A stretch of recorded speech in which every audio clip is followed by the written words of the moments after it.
The Entire History of Mustafar.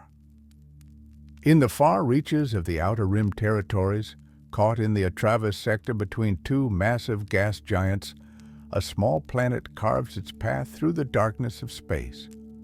Mustafar. The name alone conjures images of rivers of molten rock, volcanic eruptions that pierce crimson skies, and the screams of tortured metal as it bends under impossible heat.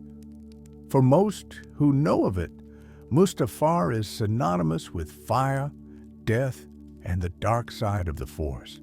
It is the place where Anakin Skywalker died and Darth Vader was born. It is the volcanic hell where legends ended and nightmares began. But Mustafar was not always a world of fire. Long before the lava flows carved their burning paths across its surface, before the ash choked its skies and the heat drove all gentle life away, Mustafar was something else entirely. It was a paradise, a garden world where life flourished in abundance, where crystal clear waters flowed through verdant forests, and where the Force itself seemed to sing with harmony. The transformation of this world from Eden to Inferno is a story of love, loss, and the terrible price of denying death its due. It is a story that spans millennia, touching the lives of ancient civilizations, mighty Sith lords, fallen Jedi, and galactic empires. This is the entire history of Mustafar, a planet whose very existence reminds us that even the most beautiful things in the universe can be corrupted, twisted, and remade into something monstrous. Yet perhaps, after millennia of suffering, there is hope that even the deepest wounds can begin to heal. The paradise lost before the fire. Thousands of years before the rise of the Galactic Republic, before the Jedi Order walked the stars, and before the Sith emerged from their exile, Mustafar existed in a state of pristine natural beauty. The planet was slightly smaller than the terrestrial worlds that would later house great civilizations, roughly the size of Mercury in our own solar system. But what it lacked in size, it made up for in the richness of its ecosystems. The key to Mustafar's abundance lay not in its orbit or its sun, but in something far more mystical. At the heart of the planet's biosphere was an artifact of immense power known as the Bright Star. This crescent-shaped crystal was no ordinary gem. It was intrinsically connected to the Force itself, serving as a conduit for the living energy that bound all things together. The bright star pulsed with life, and that pulse spread throughout Mustafar like a heartbeat, nourishing every plant, every creature, every microorganism that called the world home. Lush forests covered the continents, their canopies reaching toward skies that shone in shades of blue and gold. Rivers ran clear and cold through valleys carved by nothing more violent than water and time.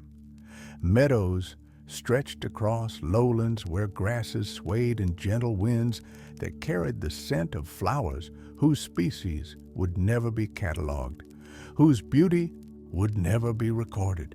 Mountains rose majestically, their peaks crowned not with ash and fire, but with snow and ice that fed the glaciers below.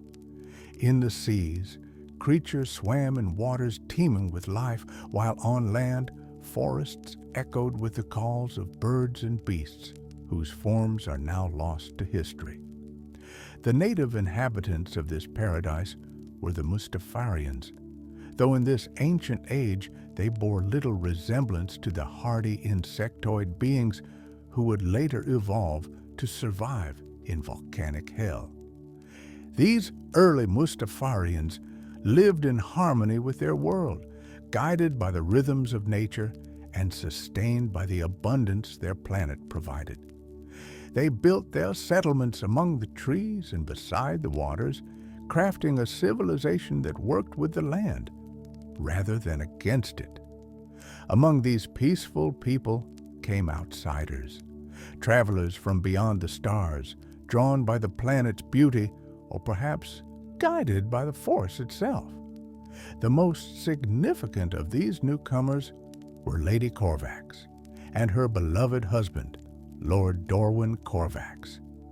Though the exact origin of these two Force-sensitive individuals remains shrouded in mystery, existing before even the earliest records of the Galactic Republic, their impact on Mustafar's history would prove catastrophic. Lady Corvax was powerful in the Force, though whether she walked the path of the Jedi, the Sith, or some other tradition is lost to the ages. What we know is that she and Dorwin were welcomed by the Mustafarians, and together they established a golden age for the planet. The couple lived in a fortress that would later bear the Corvax name, a structure built with technology and materials far advanced beyond what the native Mustafarians possessed. From this seat of power, Lady Corvax and Lord Dorwin ruled with wisdom and compassion, treating the indigenous population not as subjects to be exploited, but as partners in building something beautiful. Lord Dorwin, known in later legends as the Black Bishop, was a warrior of considerable skill. He carried a unique lightsaber whose design predated the standard forms that would become common in the age of the Republic. This weapon, called the Light Sword by the Mustafarians, was more than just a tool of war. It was a symbol of authority and a key to ancient technology. The Mustafarians crafted devices that would respond to this blade, mechanisms that could only be activated by one of Corvax's bloodline wielding the sword. It was a fail-safe, a way to ensure that the most powerful secrets of their civilization could only be accessed by those deemed worthy. The bright star held a place of reverence in Mustafarian culture. It was their most sacred artifact, kept in a sanctum where it could nourish the world without interruption. The Mustafarians understood, perhaps better than anyone, that the bright star was the source of their planet's life. To disturb it, to attempt to use it for personal gain, would be to court disaster. They guarded it jealously, not out of greed, but out of love for their world and understanding of the delicate balance that sustained it. For a time, peace reigned. Lady Corvax and Lord Dorwin's reign brought prosperity. The Mustafarians flourished. The forests grew denser, the rivers ran fuller, and the very air seemed sweeter. It was a golden age that seemed like it might last forever. But nothing lasts forever, especially not in a galaxy where conflict is eternal. The attack came without warning. Invaders descended upon Mustafar, their identities lost to history, but their intentions clear. They sought conquest, plunder, or perhaps they too had heard whispers of the bright star and the power it contained. Whatever their motivation, they brought war to paradise, and paradise bled. Lord Dorwin Corvax, the Black Bishop, took up his lightsaber and led the defense of his adopted homeworld. The details of the battle are fragmentary, preserved only in the oldest Mustafarian oral traditions and in visions shown to those who would later encounter Dorwin's spirit. What we know is that the defense succeeded. The invaders were driven back. Mustafar was saved, but the cost was devastating. In the final moments of the battle, sword in hand, Lord Dorwin Corvax fell. The Black Bishop, warrior and protector, died defending the world he loved. His body was taken to the Corvax fortress, prepared for the funeral rites that would honor a fallen hero. Lady Corvax stood over her husband's corpse, and in that moment, Something inside her broke. She could not accept his death. She would not accept it. Lady Corvax had walked the paths of the Force her entire life. She understood that death was not the end, that consciousness could persist beyond the dissolution of the physical form. She had the knowledge, she had the power, and she had the desperation of grief that burns hotter than any star. If the Force could preserve life, if it could heal mortal wounds and sustain the living, then surely it could bridge the gap between life and death. Surely it could bring back the one person she could not live without. And she knew exactly how she would do it. The Aeon Engine. When grief destroyed a world. In the dark days following Lord Dorwin's death, Lady Corvax retreated into her fortress and began work on a device that would alter the fate of an entire planet. She called it the Aeon Engine, a technological marvel that would harness the power of the Force to achieve what many had attempted, but none had successfully completed: true resurrection. The design of the Aeon Engine drew upon Lady Corvax's deep understanding of the Force and her considerable skill in both technology and mystical arts. The device was massive, a cathedral of metal and crystal that would dwarf any structure the Mustafarians had built. Its purpose was singular: to focus and amplify Force energy to such a degree that it could reach across the barrier between life and death, grab hold of a departed spirit, and pull it back into the physical realm.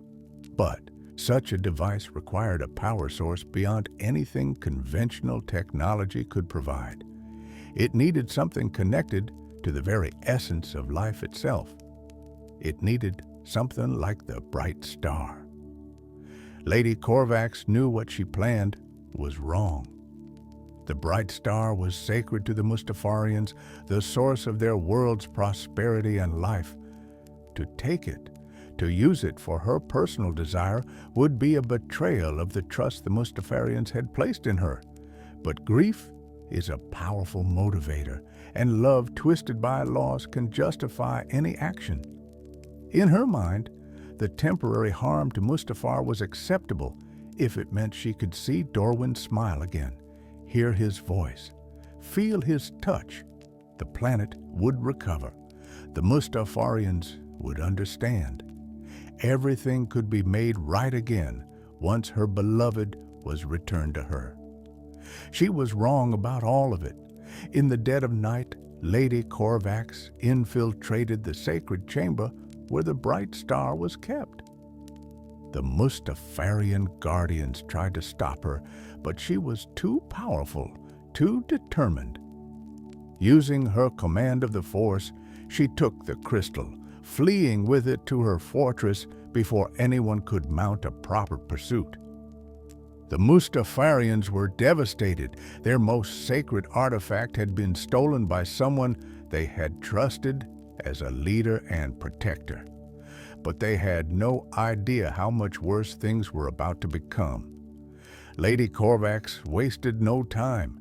She installed the bright star into the Aeon Engine, connecting the crystal to the device's intricate network of conduits and focusing arrays. The technology hummed to life, and the bright star began to pulse with energy unlike anything it had generated before. Where once its power had flowed gently outward, nourishing all of Mustafar, now it was being forced to channel its energy in a single, focused direction. The machine demanded more and more power, drawing on the bright star with ever-increasing intensity. Then, in a moment that would echo across millennia, Lady Corvax activated the Aeon Engine. The bright star erupted. Waves of pure Force energy exploded outward from Corvax's fortress, tearing across the planet's surface like an invisible tsunami. But this was not the gentle, life-giving energy that the bright star had provided for thousands of years.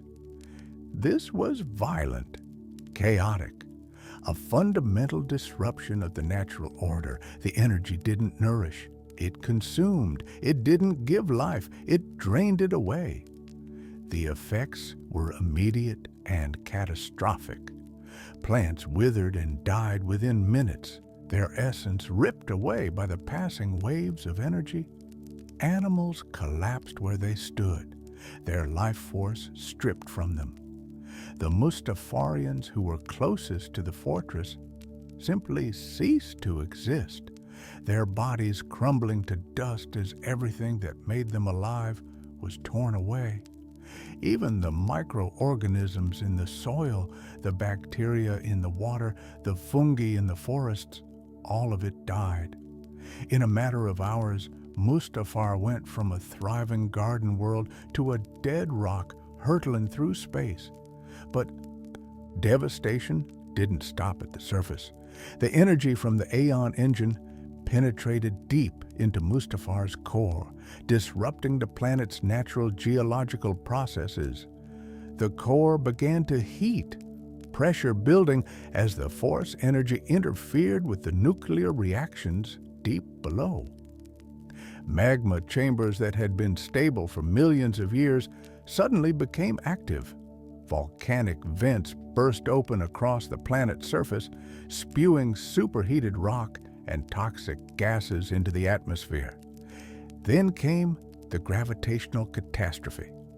Mustafar orbited in a delicate balance between two gas giants, Jestafad and Lefrani. These massive worlds exerted tremendous gravitational forces on the small planet between them, but as long as Mustafar maintained its proper orbit, these forces balanced out. However, the tremendous energy released by the Aeon engine didn't just affect Mustafar's surface and core. It also altered the planet's gravitational field and its trajectory through space. Mustafar's orbit shifted. The planet moved closer to Jestafad, and the gravitational equilibrium that had kept it stable was shattered. Now, Jestafad and Lefrani began what scientists would later call a gravitational duel, each gas giant attempting to claim Mustafar for its own. The small planet was caught between them, stretched and compressed by titanic forces. The result was a phenomenon called tidal heating, where the constant gravitational stress generated tremendous amounts of internal heat. Mustafar's core became a roiling mass of superheated rock. The crust fractured in thousands of places. Volcanic eruptions became constant. Lava began to flow across the surface in rivers of molten stone, drowning the remains of the forests and plains. The seas boiled away, their water blasted into the atmosphere where it would eventually rain back down, only to evaporate again in the infernal heat. The beautiful blue sky turned orange and red, choked with volcanic ash and sulfurous gases that blotted out the sun. In the span of days, perhaps weeks, Mustafar transformed from a verdant paradise into a volcanic hellscape. The planet that had once been a testament to life's abundance became a monument to destruction. And in the center of this catastrophe sat Lady Corvax's fortress, a silent witness to the horror she had unleashed. And what of Lord Darwin? What of the resurrection that had cost so much? The Aeon engine had succeeded after a fashion. It had reached across the barrier between life and death and grabbed hold of Darwin Corvax's spirit. But it had not been able to pull him fully back into the world of the living. Darwin was trapped, suspended in a twilight existence between the living and the dead. He could manifest as a ghostly apparition, able to speak and even interact with the physical world to a limited degree. But he could not truly live. He could not eat, could not sleep, could not feel the warmth of the sun or the touch of his wife's hand. He was caught in an eternal limbo, fully aware of what he had become and unable to escape. For Lady Corvax, this half-success was perhaps worse than complete failure. She had destroyed her world and damned its people for a resurrection that wasn't really a resurrection at all. Dorwin's spirit begged her to release him, to destroy the Aeon engine and let him move on to whatever lay beyond. But she couldn't. She had sacrificed too much. To admit failure now would mean accepting that she had destroyed Mustafar for nothing. In her grief and madness, Lady Corvax hid the bright star in a secret sanctum deep within her fortress. She encoded the chamber with locks that could only be opened by someone of her bloodline, wielding Lord Dorwin's lightsaber. She hoped, in whatever rational part of her mind remained, that one day a descendant might find the bright star, return it to the Mustafarians, and perhaps undo some of the terrible damage she had done. Then, as far as history records, Lady Corvax vanished. Whether she died, went into exile, or met some other fate is unknown. All that remained was her ruined fortress, slowly being buried beneath volcanic ash and flowing lava, and the half-alive spirit of her husband, cursed to wander the world they had destroyed together. The Mustafarians who survived were few. The survivors fled to the mountains, seeking shelter in caves and tunnels created by the lava fleas, massive arthropods that had evolved to tunnel through cooled magma. These deep caverns offered protection from the worst of the volcanic activity on the surface, and here the remnants of Mustafarian civilization clung to existence. They would never forget what Lady Corvax had done. The story of her betrayal and its consequences would be passed down through generations, a cautionary tale about the dangers of trying to cheat death and the terrible cost of grief unchecked by wisdom. Mustafar's transformation was complete. The garden world was gone, replaced by one of the most inhospitable environments in the known galaxy. But life, as it always does, would find a way to adapt. And the planet's descent into darkness would only just begun, for its volcanic nature and its connection to tragedy would attract the attention of beings far more dangerous than Lady Corvax could ever have been. The dark side of the Force had found a new home. Evolution and fire, the Mustafarian species. In the aftermath of the catastrophe that transformed their world, the Mustafarians faced a choice: adapt or die. The relatively temperate paradise that had nurtured their ancestors for countless generations was gone, replaced by a volcanic hellscape where temperatures could melt standard metals and toxic gases filled the air. Most species would have gone extinct. The Mustafarians, displaying the tenacity that would define them for millennia to come, chose to survive. The evolution of the Mustafarian species following the planet's transformation is one of the most remarkable examples of rapid adaptation in galactic history. Within a relatively short span of time, perhaps only a few thousand years, the Mustafarians developed the physical characteristics necessary to survive in their new environment.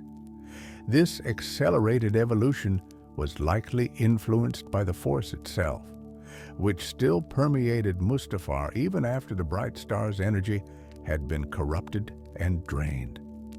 The post-catastrophe Mustafarians evolved into arthropods, insectoid beings whose bodies were protected by hard exoskeletons made of chitinous plates layered over tough, leathery skin. These exoskeletons served multiple purposes. They provided armor against the heat radiating from lava flows and protection from falling debris during volcanic eruptions.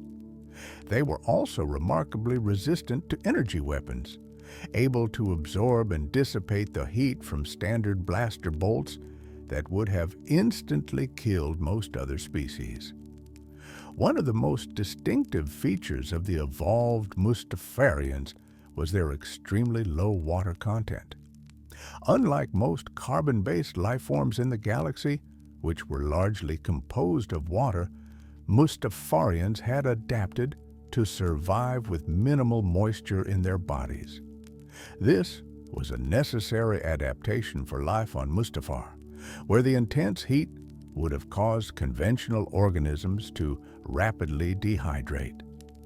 Their metabolism had adapted to recycle and conserve every drop of fluid they consumed, making them incredibly efficient in one of the most water-scarce environments imaginable. Mustafarian faces were dominated by long trunk-like snouts and large multifaceted insectoid eyes that allowed them to see clearly through the smoke and ash that perpetually filled the air. These eyes could filter out certain wavelengths of light, helping them navigate the glare from lava flows while still being able to detect movement and distinguish between different heat signatures. Their snouts served multiple functions, containing both breathing apparatus capable of filtering out toxic gases and sensory organs that could detect minute changes in air pressure, temperature, and chemical composition, all crucial for survival in an ever-changing volcanic environment. But perhaps the most fascinating aspect of Mustafarian evolution was the development of two distinct subspecies, each adapted to different ecological niches on their transformed homeworld. The northern Mustafarians and southern Mustafarians, while clearly related and capable of interbreeding, had developed notably different physical characteristics and filled different roles in their society. The northern Mustafarians were the taller of the two subspecies, reaching heights of roughly 2.3 meters. They had thin, elongated bodies that were built for speed and agility rather than raw strength. This physique made them well suited for roles that required quick reflexes and endurance. They became the riders of lava fleas, the massive arthropods that traversed the cooled crusts of lava flows. They served as scouts, guards, and sentries, their height giving them better vantage points to watch for danger, whether from volcanic activity or potential threats from outsiders. However, the northern Mustafarians' adaptation came with a trade-off. Their thinner exoskeletons, while allowing for greater mobility, provided less protection against extreme heat than their southern cousins. They could not work as close to active lava flows or spend as much time in the hottest areas of the planet's surface. Many northern Mustafarians who served in security roles had their limbs enhanced with cybernetic prosthetics, which not only increased their strength, but also provided additional protection and functionality in their demanding environment. The southern Mustafarians, in contrast, were shorter and stockier, typically reaching only about 1.5 meters in height. But what they lacked in height, they more than made up for in strength and heat resistance. Their thicker exoskeletons and denser body structure made them incredibly hardy, capable of withstanding temperatures that would have quickly incapacitated their northern relatives. Their skin was tougher, capable of resisting the radiant heat from lava to a degree that seemed almost supernatural to outsiders. These physical advantages made the southern Mustafarians the laborers of their species, handling all the heavy work involved in harvesting the planet's volcanic resources. They rode hovering platforms across the surfaces of active lava flows, using massive pole-mounted cauldrons to scoop up molten rock. They worked in the refineries, where the minerals extracted from the lava were processed, enduring temperatures that would have killed most species. They maintained the equipment, repaired the heat shields, and did all the dangerous work necessary to extract value from their hostile homeworld. Despite their different roles and physiology, the two subspecies maintained a cooperative society. There was no hierarchy based on subspecies. Rather, the Mustafarians recognized that each type had its role to play in survival. Northern and southern Mustafarians lived together in the underground settlements, intermarried freely, and worked together to maintain their civilization. This cooperation was essential, as neither subspecies alone would have been as successful at exploiting Mustafar's resources or defending against the dangers the planet presented. Mustafarian settlements were architectural marvels of adaptation. They built their homes and communal structures in the cooler hollows of dormant volcanic mountains and in the extensive cave systems carved out by lava fleas. These arthropods, some growing to the size of small vehicles, tunneled through cooled magma, creating vast networks of interconnected caverns. The Mustafarians would move into these caves, expanding them and reinforcing them to create living space safe from the worst of the volcanic activity on the surface. The architecture of Mustafarian settlements was inspired by a native organism called the Kahel cave fungus. This organism grew in the underground caverns, its shape resembling a saucer or dome with a stem-like base. Mustafarian buildings mimic this form, creating distinctive saucer-shaped structures that extended several levels both above and below ground.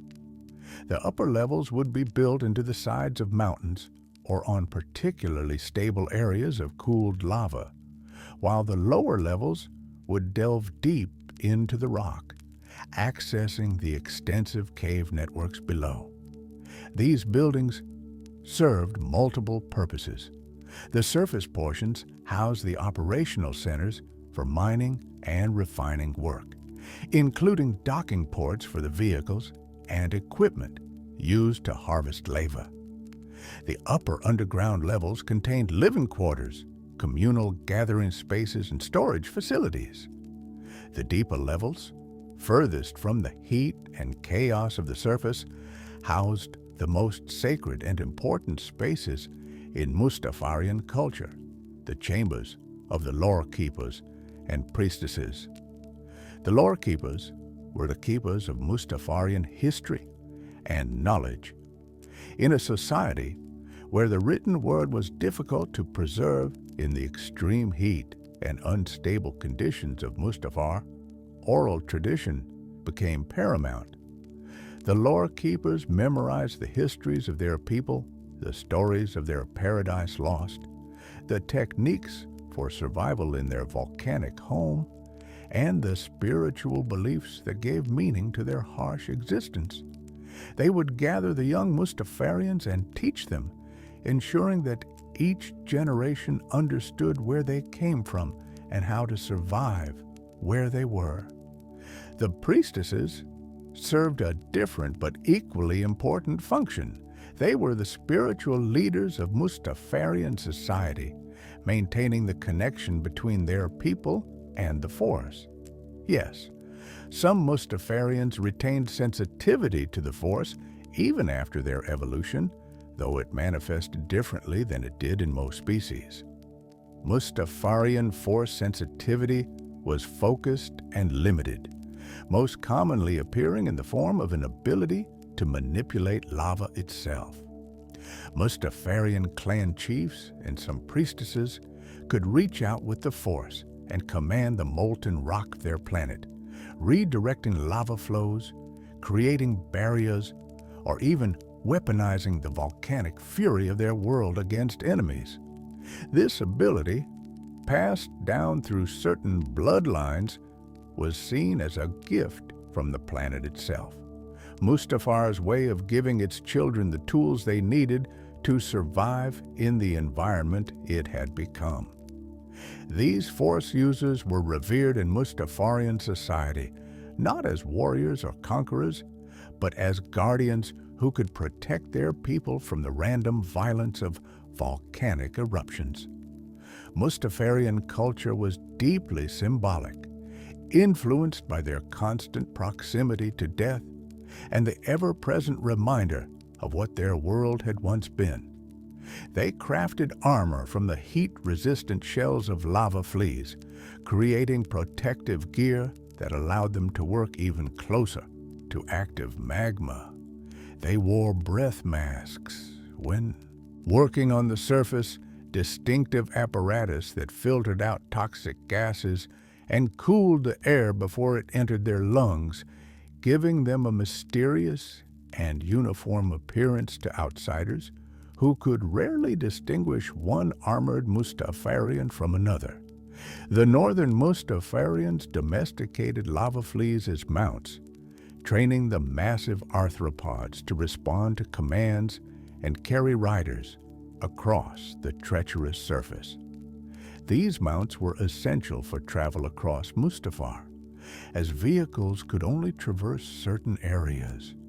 A lava flea could leap across gaps in the cooled crust, land safely on narrow ridges, and navigate terrain that would destroy most conventional transportation.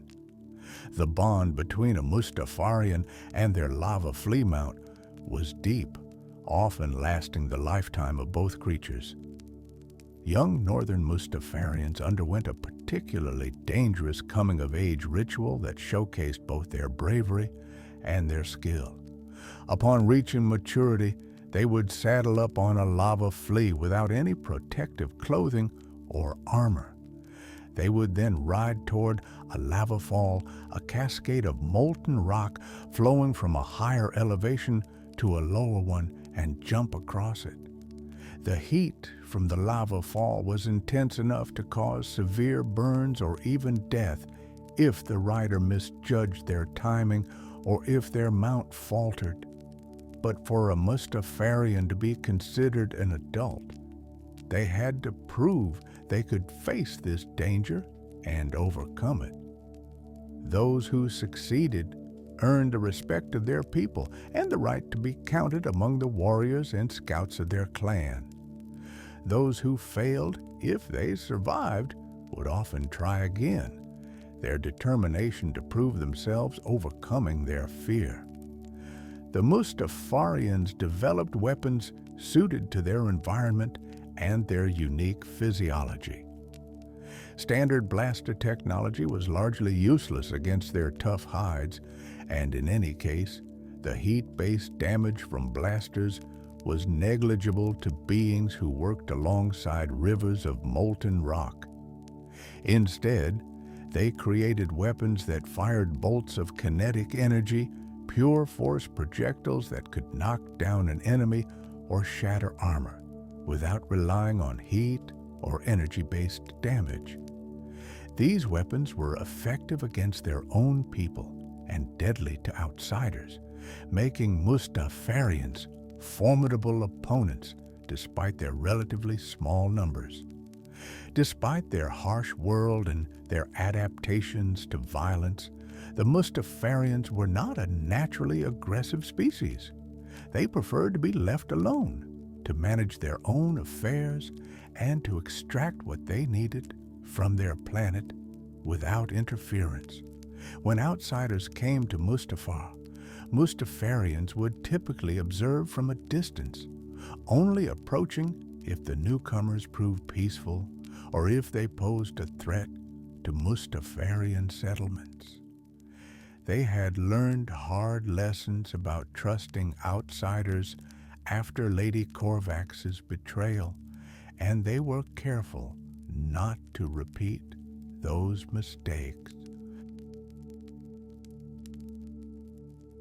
Yet, for all their caution and their adaptations to their hellish homeworld, the Mustafarians never forgot what they had lost.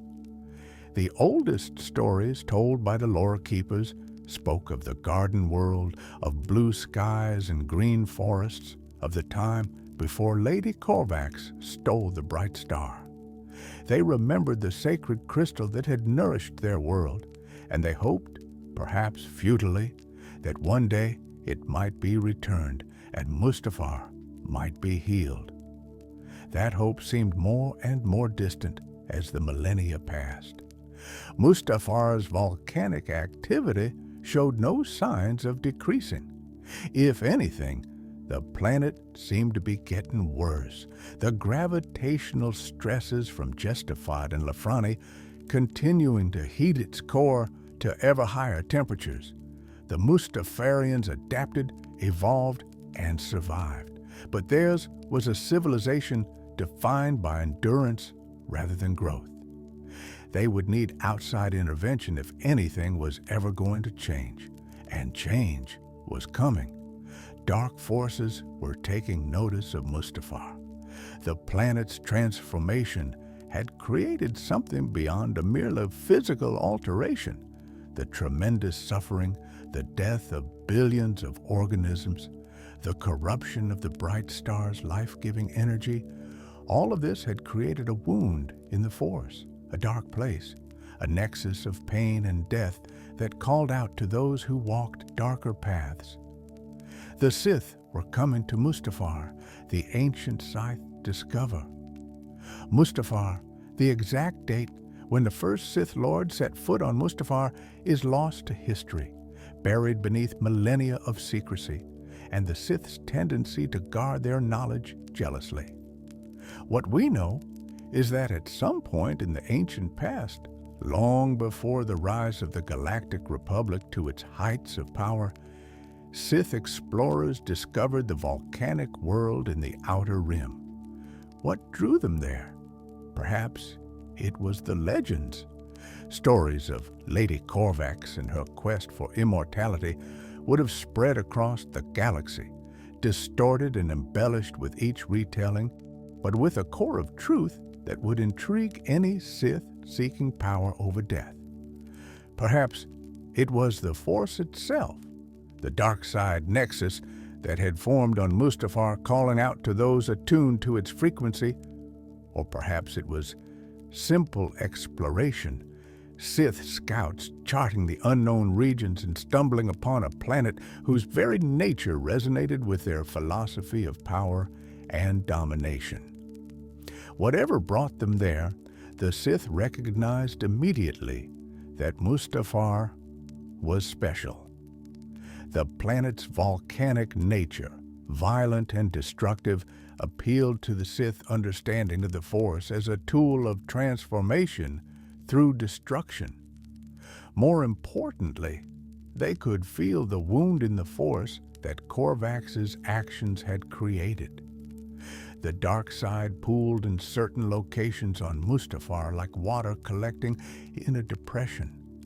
In these places, the barrier between the physical world and the Force itself seemed thinner, allowing those with the right knowledge to perceive and manipulate energies that were usually hidden. The strongest of these dark side loci was located near where Corvax's fortress had once stood. The fortress itself was by this time little more than ruins, buried beneath layers of volcanic ash and lava flows. But beneath the surface, deep underground, the sanctum where Lady Corvax had hidden the bright star remained intact. The crystal's corrupted energy still radiated outward, warped from its original life-giving purpose into something darker. This corruption had seeped into the very rock of Mustafar, creating a place of power that the Sith could use for their own purposes. The ancient Sith, demonstrating the engineering and architectural capabilities that would become hallmarks of their civilization, began construction of a temple at this location. They built directly over the dark side locus, positioning their structure to channel and focus the energies rises from below. The temple design incorporated principles of Sith alchemy and architecture that had been developed over thousands of years. Every angle, every corridor, every chamber was positioned to direct the flow of Force energy in specific ways. The temple would serve multiple purposes: a place of meditation, a training ground for aspiring Sith, a repository for knowledge too dangerous or too dark to be kept elsewhere, and most importantly, a connection point to the deep mysteries of the Force. The Sith builders didn't disturb the ruins of Korvac's fortress. Instead, they incorporated them into their temple's foundation. The old fortress became the lowest level of the Sith structure, a buried layer of history that few would ever access. Only the most accomplished Sith lords, those who had proven their power and their dedication to the dark side, would be permitted to descend to these depths and attempt to access whatever secrets Lady Korvax had left behind. The temple grew over centuries. Each generation of Sith who visited Mustafar would add to it, expanding its chambers, creating new meditation spaces, and inscribing the walls with their own knowledge and discoveries. The Mustafarians, observant from their distant settlements, kept their distance from the Sith temple. They had learned to be wary of outsiders, especially those who radiated the dark side of the Force so strongly. The Sith, for their part, had little interest in the indigenous population beyond ensuring they didn't interfere with Sith activities. This arrangement, tense but functional, persisted for millennia. Mustafar became a known location within Sith space, one of many planets that served as pilgrimage sites for those seeking deeper understanding of the dark side. The temple saw a steady stream of visitors, Sith lords seeking knowledge, apprentices being tested by their masters, heretics and exiles looking for power that the main Sith hierarchy wouldn't provide. Some came seeking specific knowledge, others came simply to meditate in a place strong in the dark side, and still others came chasing the same dream that had driven Lady Korvax, the hope of conquering death itself. The temple became particularly associated with research into life extension and resurrection. The legend of Lady Korvax's attempt to bring back her husband, partial success though it was, proved that it was theoretically possible to manipulate the barrier between life and death. The fact that Dorwin's spirit still lingered on Mustafar, trapped in his twilight existence, provided tantalizing evidence that consciousness could persist beyond physical death. If one could achieve what Korvax had attempted with greater success, if one could truly master the technique of resurrection, then the ultimate Sith goal, immortality and unlimited power, might be within reach. Many Sith died on Mustafar in pursuit of this knowledge. The harsh environment claimed some who were careless or unprepared. Others fell victim to their own experiments, attempting rituals they didn't fully understand with predictable fatal results. Some simply went mad, their minds breaking under the constant assault of dark side energy that permeated the temple.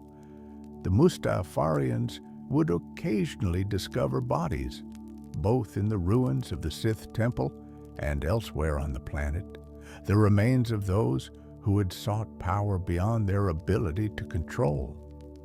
But for every Sith who failed, another would arrive, convinced that they would succeed where others had not. The dark side of the Force, after all, promises power to those strong enough to take it. And what power could be greater than victory over death itself? The Sith Temple's influence on Mustafar extended beyond the physical structure. The concentration of dark side users meditating and practicing their arts in one location gradually increased the strength of the dark side nexus. What had begun as a wound created by Lady Corvax's actions was deepened and expanded by centuries of Sith presence. Mustafar was becoming increasingly tainted, its connection to the dark side growing stronger with each passing year. The Mustafarians could feel this change. Their Force-sensitive priestesses reported visions of increasing darkness, of a corruption spreading from the old Corvax fortress site. The lava flows seemed to become more violent near the temple, the volcanic eruptions more frequent. It was as if Mustafar itself was responding to the Sith presence, the planet's tortured nature resonating with the pain and suffering that the Sith philosophy embraced. Yet for all the Sith activity on Mustafar during the Ancient Era, the planet never became a major Sith stronghold. It was too remote, too hostile, and perhaps too focused on a single aspect of Sith philosophy. The great Sith empires of this era, the kingdoms of Korriban, Ziost, and later Dromankas, offered more comfortable environments and better resources for building lasting civilizations. Mustafar remained a frontier planet, a place one visited for specific purposes rather than a world one settled permanently. This suited the Mustafarians perfectly.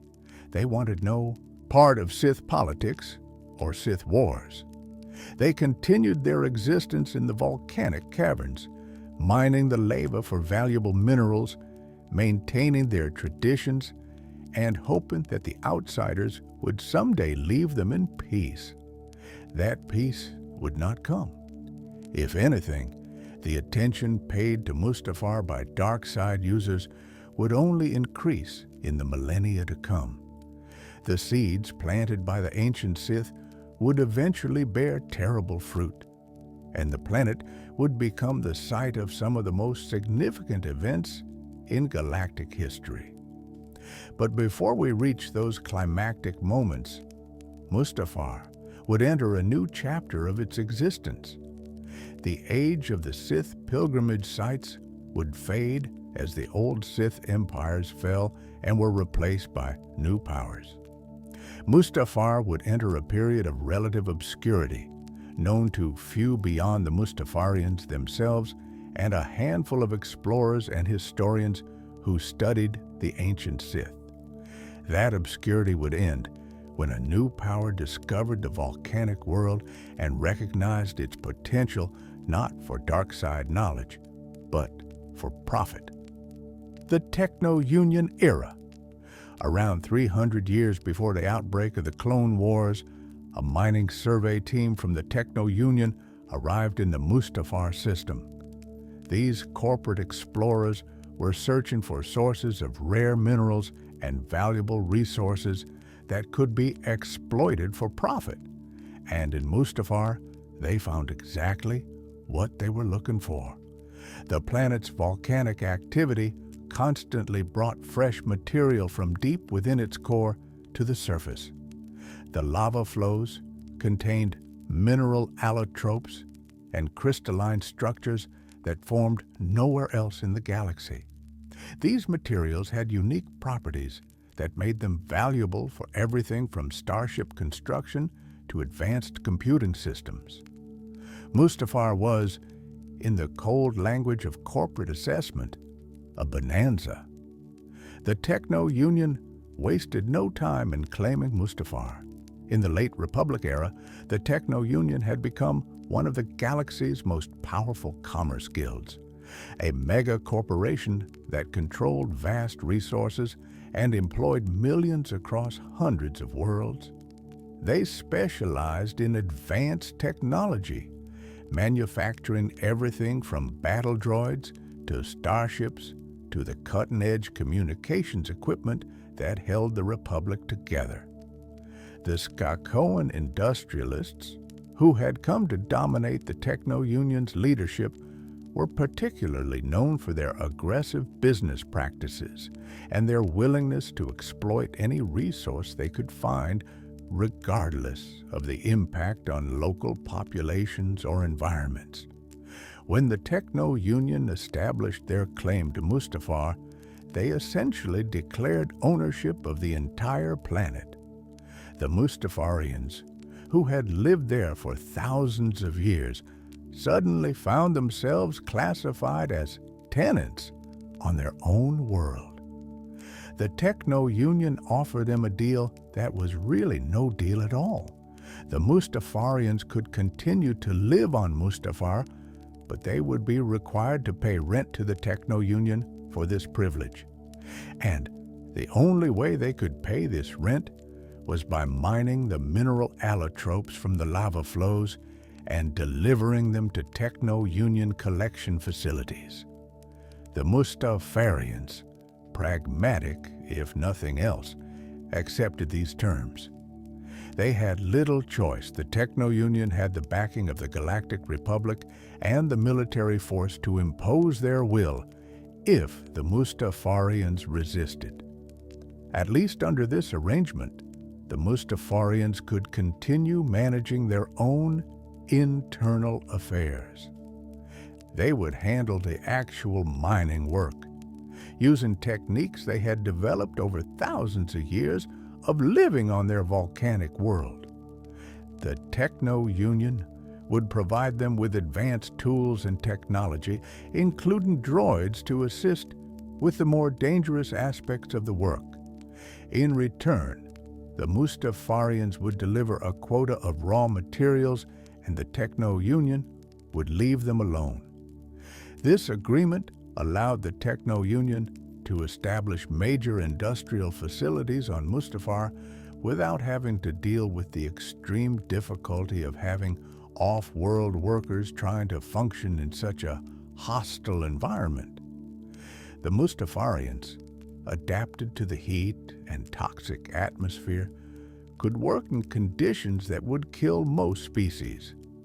This made them incredibly valuable to the Techno-Union's operations, even if the mega-corporation would never acknowledge that value in their compensation to the indigenous population. The centerpiece of the Techno-Union's presence on Mustafar was the Klegacorp mining facility, operated by Klega Corporation, a subsidiary wholly owned by the Techno-Union. This massive complex was built on the side of a mountain overlooking a major lava river that provided access to particularly rich mineral deposits. The facility incorporated the latest in lava extraction technology, including electromagnetic and tractor beam systems that could draw liquid ore from flowing magma and direct it into giant centrifuges. Inside these centrifuges, the lava would be spun at tremendous speeds, separating the valuable minerals from the base molten rock through a combination of centrifugal force and electromagnetic filtering. The Klega facility was a marvel of engineering, designed to function in conditions that would destroy conventional industrial equipment. Powerful heat shields protected the most sensitive components. All the surfaces exposed to lava were constructed from specially treated alloys that could withstand direct contact with molten rock. The entire structure was built to be modular, so damaged sections could be replaced without shutting down the entire operation. Backup systems upon backup systems ensured that critical functions could continue even if primary systems failed. The facility extended deep into the mountain as well, creating a network of tunnels and chambers where the extracted minerals would be further refined and processed before being packaged for transport off-world. These underground sections also housed maintenance areas, storage facilities, and The administrative offices from which Techno-Union supervisors monitored operations. The deepest levels connected to the natural cave systems where Mustafarians lived, creating an interface between the indigenous population and their corporate overlords.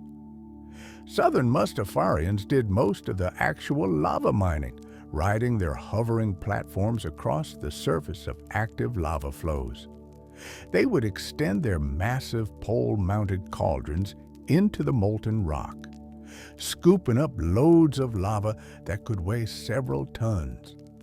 These cauldrons were lined with specialized heat-resistant materials provided by the Techno-Union, allowing them to contain the lava long enough to transport it to collection points. The platforms themselves used repulsor lift technology to float above the lava, controlled by the Mustafarians with skill born of lifetimes of practice.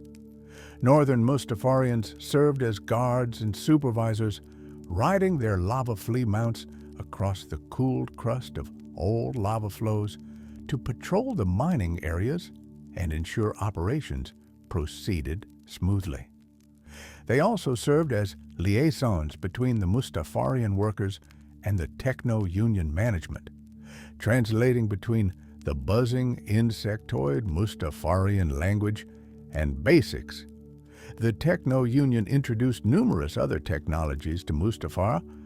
They deployed DLC-13 mining droids, specialized units designed to operate in extreme heat and capable of transporting the heavy cauldrons of collected lava to the refining facilities. Panning droids sifted through cooled lava to extract any valuable materials that might have been missed during the initial collection. All of these droids were supplied and maintained by the Techno-Union, creating a dependency that ensured the Mustafarians could never completely break away from corporate control. Scattered across Mustafar's surface, the Techno-Union established multiple smaller mining facilities in addition to the massive Kleger complex. Each of these outposts was positioned to take advantage of particularly productive lava flows or areas where rare minerals concentrated. The planet began to take on the appearance of an industrial frontier world, dotted with refineries, collection stations, and the prefabricated structures that housed Techno-Union personnel during their rotations on planet. Not all the Techno-Union's facilities were dedicated to mineral extraction. In the mountains above the Kleger facility, hidden behind the cover of a mining operation, the Techno-Union constructed a secret droid factory. This massive underground complex, carved out of solid rock and protected by the same heat-resistant technology used in the mining facilities, was capable of producing battle droids on an enormous scale. The factory's existence was kept classified, known only to the highest levels of Techno-Union management and their allies in what would eventually become the Confederacy of Independent Systems. For the Mustafarians, life under Techno-Union control was not dramatically worse than what had come before. They had always lived harsh lives in a hostile environment. Now they simply had quotas to meet and corporate overseers to deal with. At least the technology provided by the Techno-Union made their work somewhat safer and more efficient. Heat shields that could protect workers in especially dangerous areas, better tools for extracting and processing minerals, and access to advanced medical technology that could save lives when accidents occurred. These benefits, while they came with strings attached, did improve Mustafarian quality of life to some degree. The Techno-Union also established a small settlement on Mustafar that would eventually be known as Zetan Town, after the Feline crime lord Zetan Morge, who would later make it his base of operations. This was one of the few locations on Mustafar where off-worlders could survive relatively comfortably, protected by powerful environmental shields and equipped with climate control systems. It served as a hub for the various illegal and quasi-legal activities that always sprung up around corporate mining operations: smuggling, black market trade, gambling, and all the other vices that workers far from civilization sought out during their downtime. As the decades passed, Mustafar settled into a routine. The Techno-Union extracted its profits. The Mustafarians mined their lava and maintained their culture in the depths of their caves. The ancient Sith temple stood silent and largely forgotten, visited only occasionally by dark side practitioners who still knew of its existence. Mustafar was no longer a completely unknown world, but neither was it important enough to draw much attention from the Republic at large. It was just another corporate mining planet in the Outer Rim, valuable to its owners, but unremarkable to everyone else. That unremarkable status would not last. The galaxy was heading toward war, and Mustafar's location, its industrial capacity, and its extreme environment would make it valuable to factions who cared nothing for the Mustafarians or their world's tragic history. The planet that had witnessed the fall of one woman's dreams and the transformation from paradise to hell was about to become a stage for some of the most significant events in galactic history. The Clone Wars were coming, and Mustafar would play its part. The Clone Wars, a separatist stronghold when the Separatist crisis began to tear the Galactic Republic apart in the years leading up to 22 BBY, the Techno-Union found itself in a position to profit enormously from the coming conflict. The Guild had always maintained a public stance of neutrality, with representation in the Galactic Senate and contracts to supply technology to Republic forces. However, the Techno-Union's true loyalties lay with Count Dooku and the Confederacy of Independent Systems. The Skakoan leadership, headed by Foreman Wat Tambor, saw in the separatist movement an opportunity to break free of Republic regulations and oversight, allowing them to pursue profits with even fewer restrictions than before. On Geonosis, at the gathering that would mark the formation of the Confederacy, Wat Tambor made the Techno-Union's allegiance clear. He pledged the Guild's droid armies to the separatist cause, adding the massive manufacturing capacity of the Techno-Union to the war machine that Count Dooku and Darth Sidious were building. This commitment would have far-reaching consequences for many worlds under Techno-Union control, and Mustafar was no exception. With the outbreak of the Clone Wars, Mustafar's strategic value increased dramatically. The planet offered several advantages that made it attractive to the Confederacy's leadership. Its remote location in the Outer Rim meant it was far from major Republic strongholds and therefore less likely to come under attack. Its extreme environment made it nearly impregnable. Any invading force would have to contend not just with defensive installations, but with the planet itself, where a wrong step could mean falling into a lava flow or being caught in a volcanic eruption. And perhaps most importantly, the existing industrial infrastructure could be repurposed for wartime production. The secret droid factory hidden in the mountain above the Kleger facility went into full operation as the Clone Wars began. The Techno-Union began producing B-1 battle droids by the thousands, manufacturing the backbone of the Separatist droid army in facilities that few in the galaxy knew existed. These droids would emerge from a hidden factory, be transported to waiting ships in the Kleger facility's docking bays, and be distributed to separatist forces across the galaxy. The Mustafarians who worked in the facility knew what was happening, but they kept their silence. This was another off-world conflict that didn't concern them.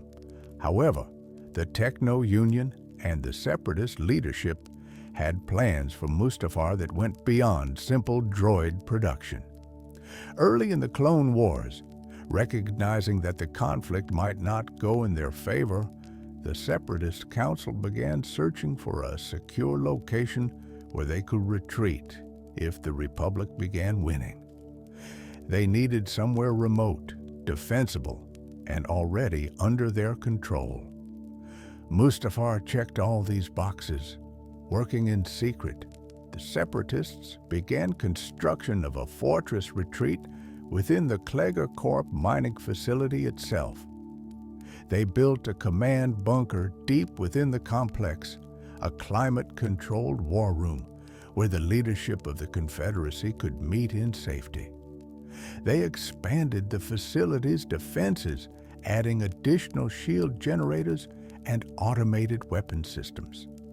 They improved the landed bays to accommodate larger ships and increase their capacity.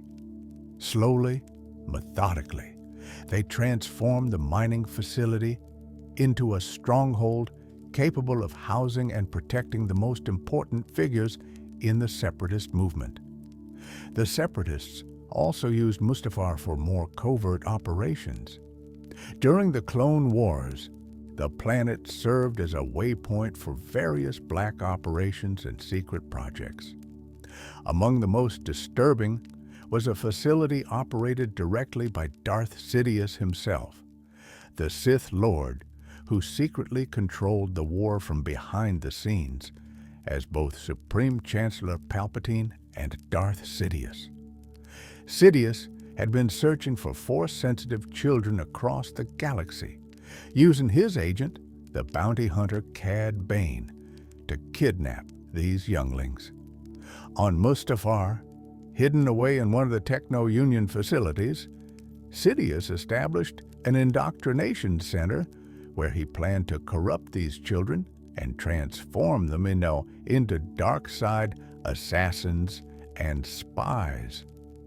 These Force-sensitive children would be surgically altered and subjected to intensive training, creating an army of operatives loyal only to the Sith Lord.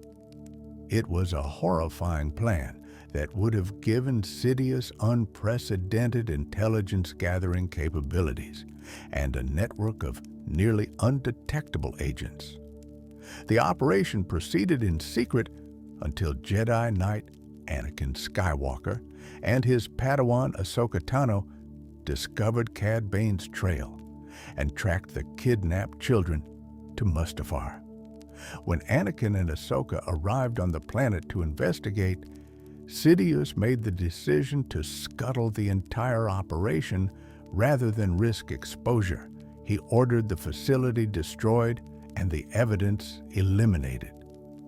Anakin and Ahsoka managed to rescue the children before the base's self-destruct sequence completed, but the full extent of Sidious' plan remained hidden. This incident represented Anakin Skywalker's first visit to Mustafar, though at the time he had no idea how significant this world would become in his future. The planet made little impression on him, beyond being another hostile Outer Rim world used for nefarious purposes. He rescued the children, destroyed the Separatist facility, and moved on to the next mission. If he had known then that he would return to Mustafar under vastly different circumstances, if he had known that this volcanic world would witness his transformation into something monstrous, would he have done anything differently? As the Clone Wars dragged on, Mustafar remained relatively untouched by the major battles that consumed other worlds. its remote location, and the fact that the Republic didn't know about the extent of separatist activity there meant that fighting largely passed the planet by. This allowed the Separatist Council's backup fortress to be completed without interference. By the final year of the war, Mustafar was ready to serve as the last capital of the Confederacy of Independent Systems should things turn against them. For the Mustafarians, the Clone Wars were a time of increased labor and decreased autonomy. Production quotas rose as the Techno-Union demanded more materials for the war effort. More off-worlders came to Mustafar, bringing with them battle droids, military equipment, and all the infrastructure of war. The Mustafarians saw their world becoming even more militarized, even more controlled by outside forces. But what could they do? They were a small population on a hostile world, lacking the numbers or the military might to challenge either the Techno-Union or the Separatist Alliance. They endured, as they had always endured, and hoped that the war would end soon and the outsiders would leave. That hope would be realized, but not in any way the Mustafarians could have predicted. The end of the Clone Wars would indeed come to Mustafar, but it would arrive in the form of a betrayal so complete, a massacre so total, that the planet itself would scream with the weight of dark side energy released in a single night of slaughter. The Separatist Council was about to discover that they had never truly been in control of their own destiny. And Mustafar was about to witness the birth of the Empire's most terrifying enforcer. The fall of Anakin Skywalker. In the final days of the Clone Wars, as the Republic's victory seemed all but assured, the members of the Separatist Council made their way to Mustafar. The fortress they had secretly prepared during the war years now became their refuge as, one by one, their strongholds fell to Republic forces. Count Dooku was dead, killed by Anakin Skywalker aboard General Grievous' flagship. Grievous himself would soon fall on Utapau, cut down by Obi-Wan Kenobi. The Separatist military was collapsing. The Council had nowhere left to go except to this remote volcanic world where they hoped to regroup and plan their next move. The Separatist leaders gathered in the war room deep within the Klegercorp mining facility. Wat Tambor was there, the Skakoan foreman of the Techno-Union, who had thrown his organization's resources behind the Separatist cause. Newt Gunray, the Neimoidian viceroy of the Trade Federation, whose cowardice and greed had made him a reliable tool for the Sith's manipulation. Poe Nudo, representing the Hypercommunications Cartel. Shumai of the Commerce Guild. Passel Argente of the Corporate Alliance. Sandhill of the Intergalactic Banking Clan. Poggle the Lesser, Archduke of Geonosis. These were the corporate titans and political leaders who had funded and directed the Separatist war machine. They had been promised wealth, power, and freedom from Republic oversight. Instead, they were about to receive death. On Coruscant, Darth Sidious had revealed himself at last, casting off his disguise as Supreme Chancellor Palpatine and openly declaring himself Emperor of the newly formed Galactic Empire. He had successfully executed Order 66, turning the clone army against the Jedi Order and wiping out most of the Republic's greatest defenders in a single coordinated strike. His plan, decades in the making, had reached its culmination. The Republic was dead. The Empire was rising, and he no longer needed the Separatist Council. Sidious contacted the council in their fortress on Mustafar, his hooded figure appearing via hologram in their war room. He told them that his apprentice was coming to take care of them, the words carefully chosen to be ambiguous. The council members, believing they were about to be rewarded for their service, received this news with relief and excitement. Finally, they thought they would get what they had been promised. Finally, after years of war and sacrifice, their loyalty would be acknowledged. Sidious dispatched his apprentice to Mustafar with clear instructions. The Separatist Council was a loose end that needed to be tied off. These corporate leaders had served their purpose, helping to create the crisis that allowed Sidious to seize power, but they knew too much and could potentially cause problems if they were allowed to live. More importantly, their deaths would serve another purpose, completing the transformation of Anakin Skywalker into Darth Vader. Anakin arrived on Mustafar piloting Padme's personal starship, a subtle cruelty that he probably didn't even recognize in his current state.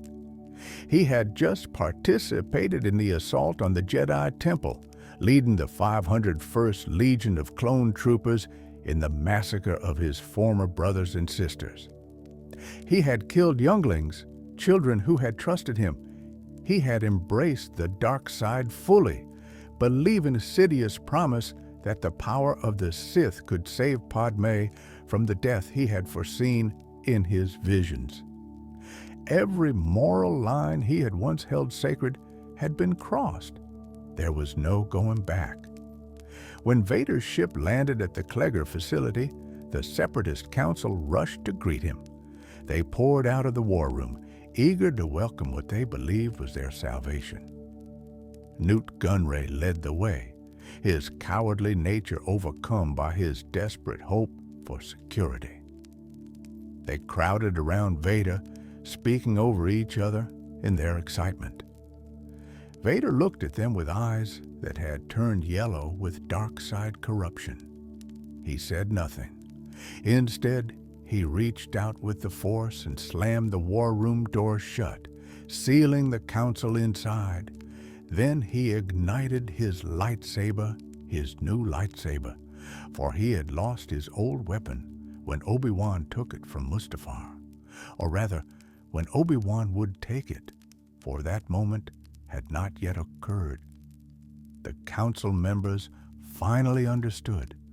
They had been betrayed.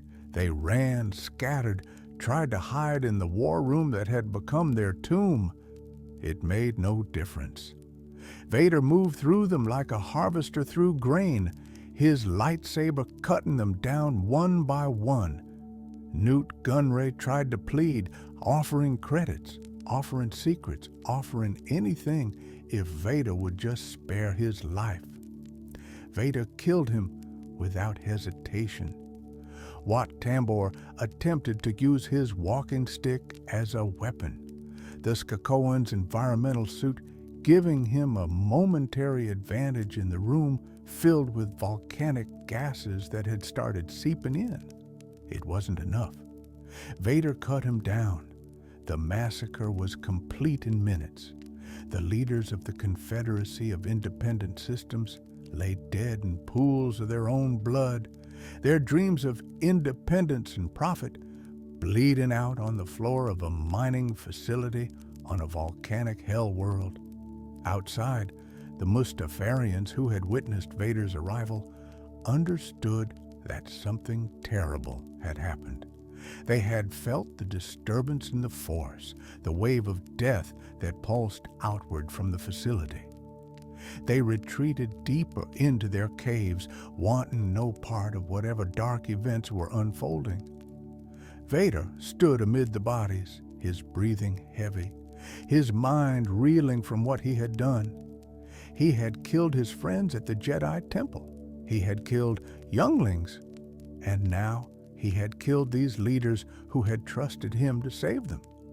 Part of him was horrified at what he had become, but that part was being drowned out by another voice, one that told him this was necessary, that these deaths purchased Padmé's life, that the power he was gaining was worth any price. Then Padmé arrived.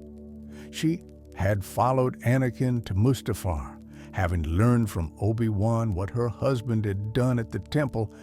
She couldn't believe it at first.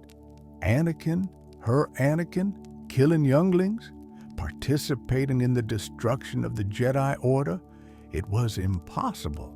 She had to see him, had to talk to him, had to try to bring him back from whatever darkness had consumed him.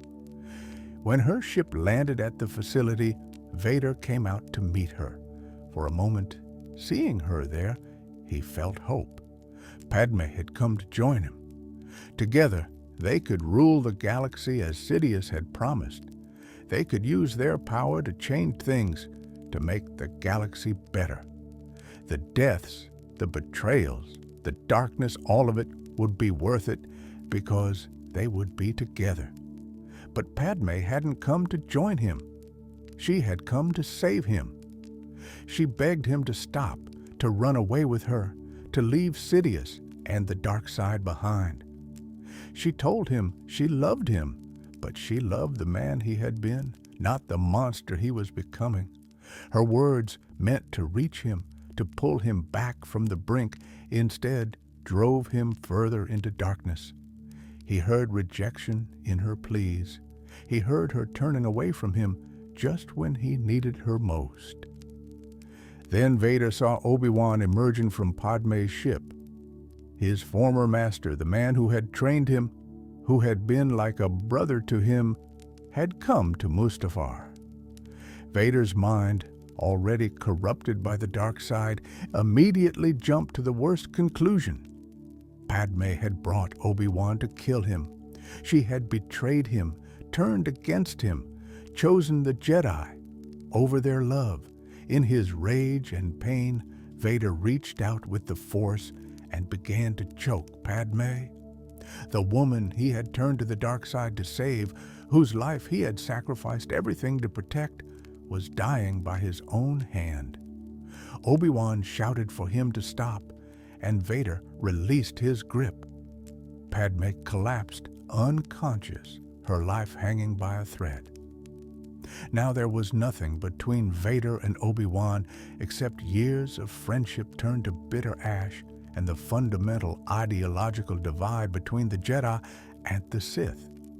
Words were exchanged, Vader accusing Obi-Wan of turning Padmé against him, Obi-Wan mourning the loss of his brother and student. Then the lightsabers ignited, and the duel that would define a generation began. They fought through the Kleger facility, their blades flashing in the dim light, reflecting off the metal walls and gleaming in the glow of distant lava flows visible through observation windows. They were evenly matched, Obi-Wan with his perfect mastery of defensive lightsaber technique, Vader with his raw power and aggression fueled by the dark side. The facility shuddered around them as their battle damaged critical systems. Support columns were cut through, control panels exploded, energy shields flickered and failed. The duel spilled out onto the collection platforms where southern Mustafarians would normally be working to scoop lava into cauldrons. The platforms began to separate and drift on the lava river, carried by currents of molten rock. Obi-Wan and Vader, balanced on these platforms, continuing their fight even as they navigated the treacherous volcanic environment. They leaped from platform to platform, their battle taking them over lava falls, past erupting vents, through clouds of toxic gas and fallen ash. The Kleger facility began to collapse behind them, structures that had stood for hundreds of years giving way under the damage from their lightsaber strikes and the constant volcanic activity. Huge sections of the complex tumbled into the lava, sinking beneath the molten rock with hisses of superheated steam. The droid factory hidden in the mountain collapsed, thousands of incomplete battle droids melting in the heat as their assembly lines were destroyed.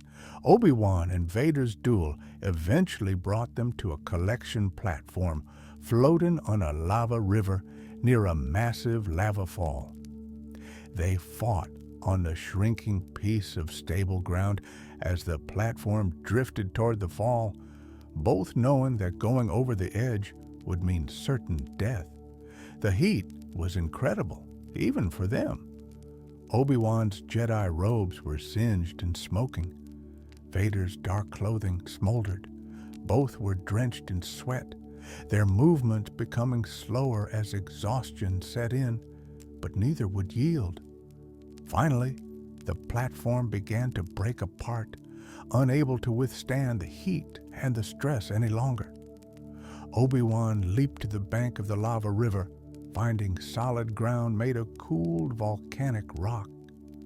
Vader attempted to follow, jumping from the disintegrating platform toward where Obi-Wan stood.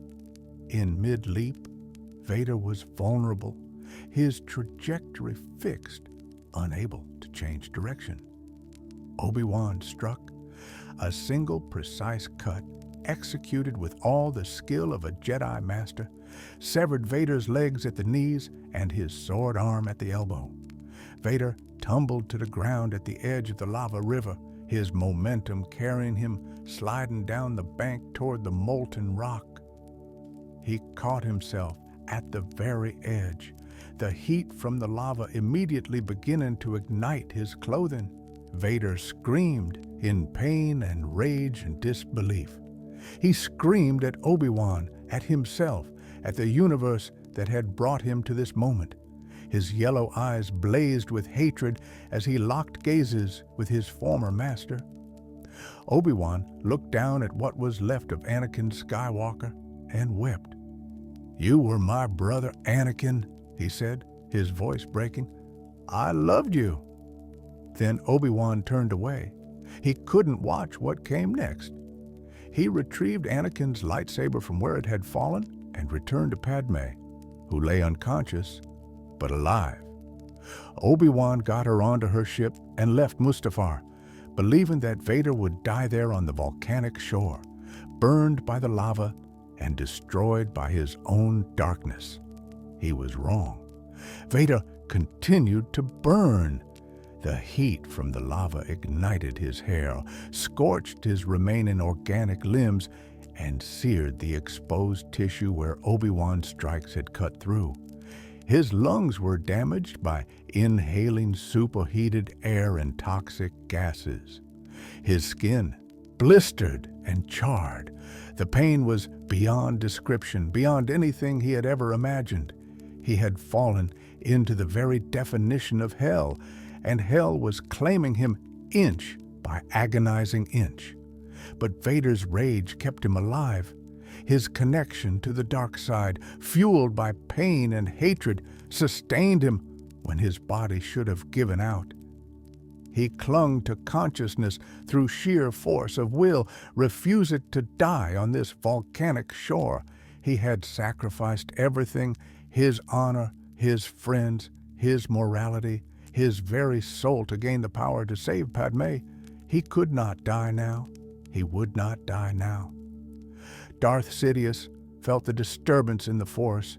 He felt his apprentice's agony and knew that Vader's confrontation with Obi-Wan had not gone as planned. Sidious immediately boarded his personal shuttle and traveled to Mustafar. When he arrived and found Vader near death on the shore, the Emperor smiled. This, in a way, was perfect. Vader had been too powerful, too close to his old life, still capable of challenging Sidious if he chose. Now, reduced to this burned wreck of a man, Vader would be powerful enough to be useful, but forever dependent on Sidious for survival. He would be the perfect servant, powerful, ruthless, and broken. Sidious used the Force to stabilize Vader's life functions, then had medical droids load what remained of Anakin Skywalker onto his shuttle.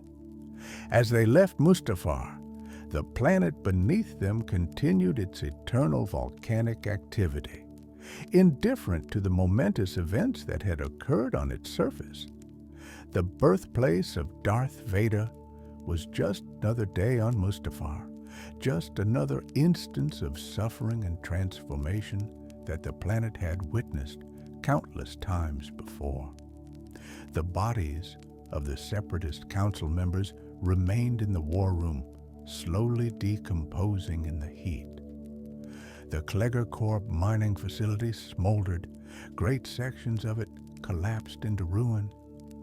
The Mustafarians emerged from their caves to survey the damage, finding their industrial infrastructure severely compromised. They didn't mourn the off-worlders who had died, but they did sense that something fundamental had changed. The dark side energy on their planet had intensified dramatically. The location where Vader had burned, where he had felt such tremendous pain and rage, had become another wound in the Force, another locus of darkness. Mustafar had been the site of a transformation before, when Lady Corvax's grief had turned paradise into hell. Now, it had witnessed another transformation, perhaps one with even greater consequences for the galaxy. Anakin Skywalker, hero of the Clone Wars, had died on Mustafar. Darth Vader, enforcer of the Empire and one of the most feared beings in galactic history, had been born there. The planet's reputation as a place of suffering and darkness was cemented, and unknown to everyone at that moment, Vader would return to Mustafar. He would choose this world, the site of his greatest defeat and most profound transformation, as a location for his personal fortress. The reasons for this choice were complex punishment, meditation, connection to dark side power. But whatever his motivations, Vader's decision would bring even more darkness to a planet that had already suffered so much. The story of Mustafar was far from over. Fortress Vader, 9 attempts at opening death's door. In the immediate aftermath of the Clone Wars and the rise of the Galactic Empire, Darth Vader began his new existence as a half-man, half-machine enforcer of Emperor Palpatine's will. The cybernetic suit that kept him alive was a marvel of engineering, but it was also a prison. Every breath was filtered through a respirator. Every movement required mechanical assistance. The constant pain from his burned body and cybernetic interfaces was a torment that never ceased. Vader hated his existence, yet that hatred fueled his power in the dark side, making him more dangerous than ever. Vader's first tasks as a Sith Lord involved hunting down surviving Jedi and securing the Empire's control over former Separatist territories. During this period, he demonstrated his absolute ruthlessness and his growing mastery of the dark side. He killed Jedi Master Kirak in Phila and took his lightsaber, using Sith alchemy to bleed the Kyber crystal and turn it red, creating the iconic Crimson Blade that would become synonymous with Vader's legend. After completing several missions that proved his worth despite his cybernetic limitations, Vader approached his master with a request. He wanted a personal stronghold, a place where he could meditate on the dark side, continue his training, and pursue his own research into the Force's mysteries. Palpatine, pleased with his apprentice's progress, granted this request and even gifted Vader with an entire planet, Mustafar. The choice seemed bizarre to anyone who knew the history. Why would Vader choose to build his fortress on the planet where he had nearly died? The answer was complex, involving punishment, power, and obsession in equal measure. Mustafar was the site of his greatest failure and his transformation into Vader. Returning there was a way of accepting and embracing his new identity, of confronting the memory of who he had been and acknowledging what he had become. More pragmatically, Vader knew that Mustafar contained a powerful dark side locus beneath the ruins of the old Korvax fortress. He believed he could use this concentration of dark side energy to unlock abilities that even Palpatine had not mastered. Most importantly, Vader was still obsessed with saving Padme. He knew now that she had died shortly after leaving Mustafar, her heart broken by his fall and her body given out after he had force-choked her. The medical droids told him that she had died, taking his unborn child with her. Everything Vader had done, every atrocity he had committed, had been to prevent this very outcome. He had failed completely and absolutely. But if the Force could sustain life, if there were ways to cheat death as Sidious had claimed, then perhaps there was a way to bring Padme back. The dark side locus on Mustafar might be the key. Palpatine provided Vader with the resources to construct his fortress. He assigned the Empire's greatest architect, Colonel Alva Brenna, to design the structure. More significantly, Palpatine gave Vader a Sith artifact from his collection, the mask of Darth Momin. Momin had been a Sith Lord thousands of years before the rise of the Empire, though he had been more artist than warrior. His obsession had been with creating art through suffering and destruction, buildings and machines designed to amplify pain and serve as monuments to the dark side. His ultimate creation had been so terrible, so steeped in dark side energy, that it had killed him, or rather, it had killed his body while preserving his consciousness in the mask he had worn. For millennia, Momain's spirit had existed within this mask, capable of possessing anyone who wore it and using their body to continue his work. Palpatine had discovered the mask during his own researches into Sith history and had kept it among his collection of dark artifacts. He gave it to Vader ostensibly as a tool for designing the fortress, knowing Momin's architectural genius. But Palpatine also understood that Momin's presence would be a test for Vader. Could his apprentice control the ancient Sith Lord, or would Momin manipulate Vader? Either outcome would be illuminating. When Vader's entourage arrived on Mustafar, Colonel Brenna began surveying the planet for appropriate building sites. The mask of Momin, seemingly inert, sat among their equipment. But Momin's spirit was not dormant. As they approached the location of the ancient Sith temple and the buried Korvax fortress, the mask began to pulse with power, feeding on the dark side energy concentrated there. Lieutenant Rogo, Brenna's aide, picked up the mask and examined it. In that moment, Momin's spirit reached out and possessed the young officer.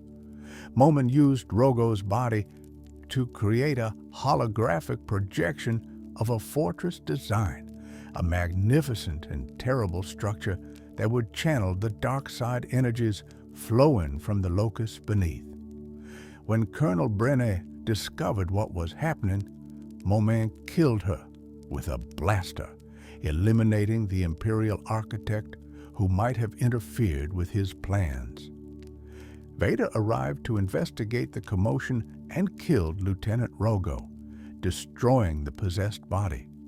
The mask fell to the ground, now obviously housing something more than it appeared. Vader picked it up and demanded that Momin explain himself. The mask showed Vader visions of Momin's past, his philosophy of art through destruction, and his ultimate goal. Then Momin attempted to possess Vader himself, to take control of the most powerful Force user currently alive. Vader resisted. His will, forged in pain and strengthened by years of training, was too strong for even Momin to overcome. Vader forced Momin's spirit back into the mask, establishing dominance over the ancient Sith. Then he carried the mask into the Sith cave beneath the site where his fortress would be built. There, in that place of concentrated dark side power, Vader and Momin came to an arrangement. Momin explained that his design for the fortress would do more than simply channel dark side energy. It would act as a tuning fork, focusing the energies of the locus to open a door to the dark side itself, a portal that would allow direct access to the realm where the Force flowed most strongly, where the barriers between life and death became thin, where one might reach across to the departed and pull them back. Vader understood immediately. This was what he needed. If Momin's fortress could open such a door, then Vader might finally be able to reach Padme to bring her back from whatever realm she had passed to. He gave Momin permission to possess a Mustafarian worker and use that body to oversee the fortress's construction. Vader provided unlimited Imperial resources, troops, materials, and equipment. The only condition was that Momin deliver what he promised, or Vader would destroy him utterly. Construction began on the first version of Momin's fortress. Imperial engineers, clone troopers, construction droids, and Mustafarian workers labored around the clock to build according to Momin's specifications. The fortress rose from the volcanic plain, a towering structure of obsidian and metal that seemed to drink in the light around it. When it was complete, Vader descended into the chamber at its heart, where the focus and energies converged. He reached out with the Force, attempting to open the door to the dark side. The fortress exploded. The energies Momin had attempted to harness proved too powerful, too chaotic. The structure couldn't contain them. In a catastrophic failure of design and engineering, the fortress tore itself apart. Vader barely escaped with his life. Momin's borrowed body was killed in the explosion. Imperial troops and equipment were destroyed. Months of work were undone in moments. Vader was furious, but Momin's spirit in the mask remained calm. The first attempt had been a learning experience, he explained. He understood the problems now. The second design would be better. Vader allowed Momin to possess a stormtrooper and begin again. The second fortress was built. It failed. The energies were still too strong, the focusing too imprecise. Explosion, rubble, death. The third fortress, failure. The fourth, failure. Each time, Momin claimed to understand better what was required. Each time, Vader became more impatient and more desperate. The Imperial resources being poured into this project were enormous. The deaths were mounting. Other Imperial officers were beginning to question what Vader was doing on Mustafar. But Vader would not stop. Padme was so close. The door to the dark side was almost within his reach. The fifth attempt failed in a different way. Before construction could even be completed, the building site was overrun by lava fleas that seemed to be drawn to the dark side energies Momin was manipulating. The massive arthropods attacked the work crews, destroying equipment and killing workers. Vader had to intervene personally, using the Force to drive the creatures away. When the dust settled, months of work were ruined, and Momin's host body was dead again. Vader's patience was wearing thin. He told Momin that the next failure would be the last. Momin would get no more chances. The ancient Sith Lord assured Vader that he understood completely and that his sixth design would certainly succeed. The sixth fortress failed. So did the seventh and the eighth. After the eighth failure, Vader killed Momin's host body, another stormtrooper who had been possessed, and forced the ancient Sith spirit to possess an Imperial construction worker instead. Vader made it absolutely clear there would be a ninth attempt, and if that attempt failed, Vader would crush the mask and damn Momin's spirit to oblivion. There would be no 10th design. Momin, for perhaps the first time in millennia, felt genuine fear. He poured everything he had learned from 8 failures into the 9th design. Every angle, every support beam, every focusing crystal was positioned with perfect precision. This time, he promised, the fortress would not fail. The 9th fortress rose on Mustafar, its design somehow more sinister and more perfect than any that had come before. It was a tower of obsidian that seemed to mock the light, surrounded by smaller spires that served as tuning towers, focusing and directing the dark side energies from below. The structure itself was built directly over the Sith cave and the buried ruins of Korvac's fortress, its foundations reaching deep into the planet to connect with the locus of dark side power that had existed there for thousands of years. As construction neared completion, the Mustafarians began to notice something terrible. Mustafar itself was screaming. The planet's volcanic activity had increased dramatically, far beyond normal levels. Eruptions were more frequent and more violent. The gravitational stresses that pulled at the planet seemed to be intensifying. It was as if the very act of building Vader's fortress was tormenting Mustafar, adding to the suffering the world had endured for millennia. The truth was even worse than the Mustafarians suspected. The fortress was indeed affecting the planet, drawing on its pain and amplifying it. The dark side fed on suffering, and Momin's design turned Mustafar's agony into power. Every volcanic eruption, every earthquake, every instance of environmental violence increased the energy flowing into the fortress. The planet and the building were locked in a feedback loop of pain and power. Father Kogt, a Mustafarian clan chief and one of the powerful Force sensitives among his people, could not tolerate this any longer. He gathered the other chiefs and the strongest Mustafarian warriors, forming an army determined to destroy Vader's fortress before it destroyed their world. Thousands of Mustafarians emerged from their caves, armed with kinetic weapons and riding lava fleas, marching on the fortress that had brought such suffering to their already tormented home. The Imperial garrison stationed at the fortress numbered only a few hundred troops and some construction droids. The Mustafarians outnumbered them 10 to 1 and knew the terrain infinitely better. It should have been a massacre favoring the indigenous forces. It wasn't. Vader met the Mustafarian army on the volcanic plain outside his fortress, and he showed them why the Sith were feared across the galaxy.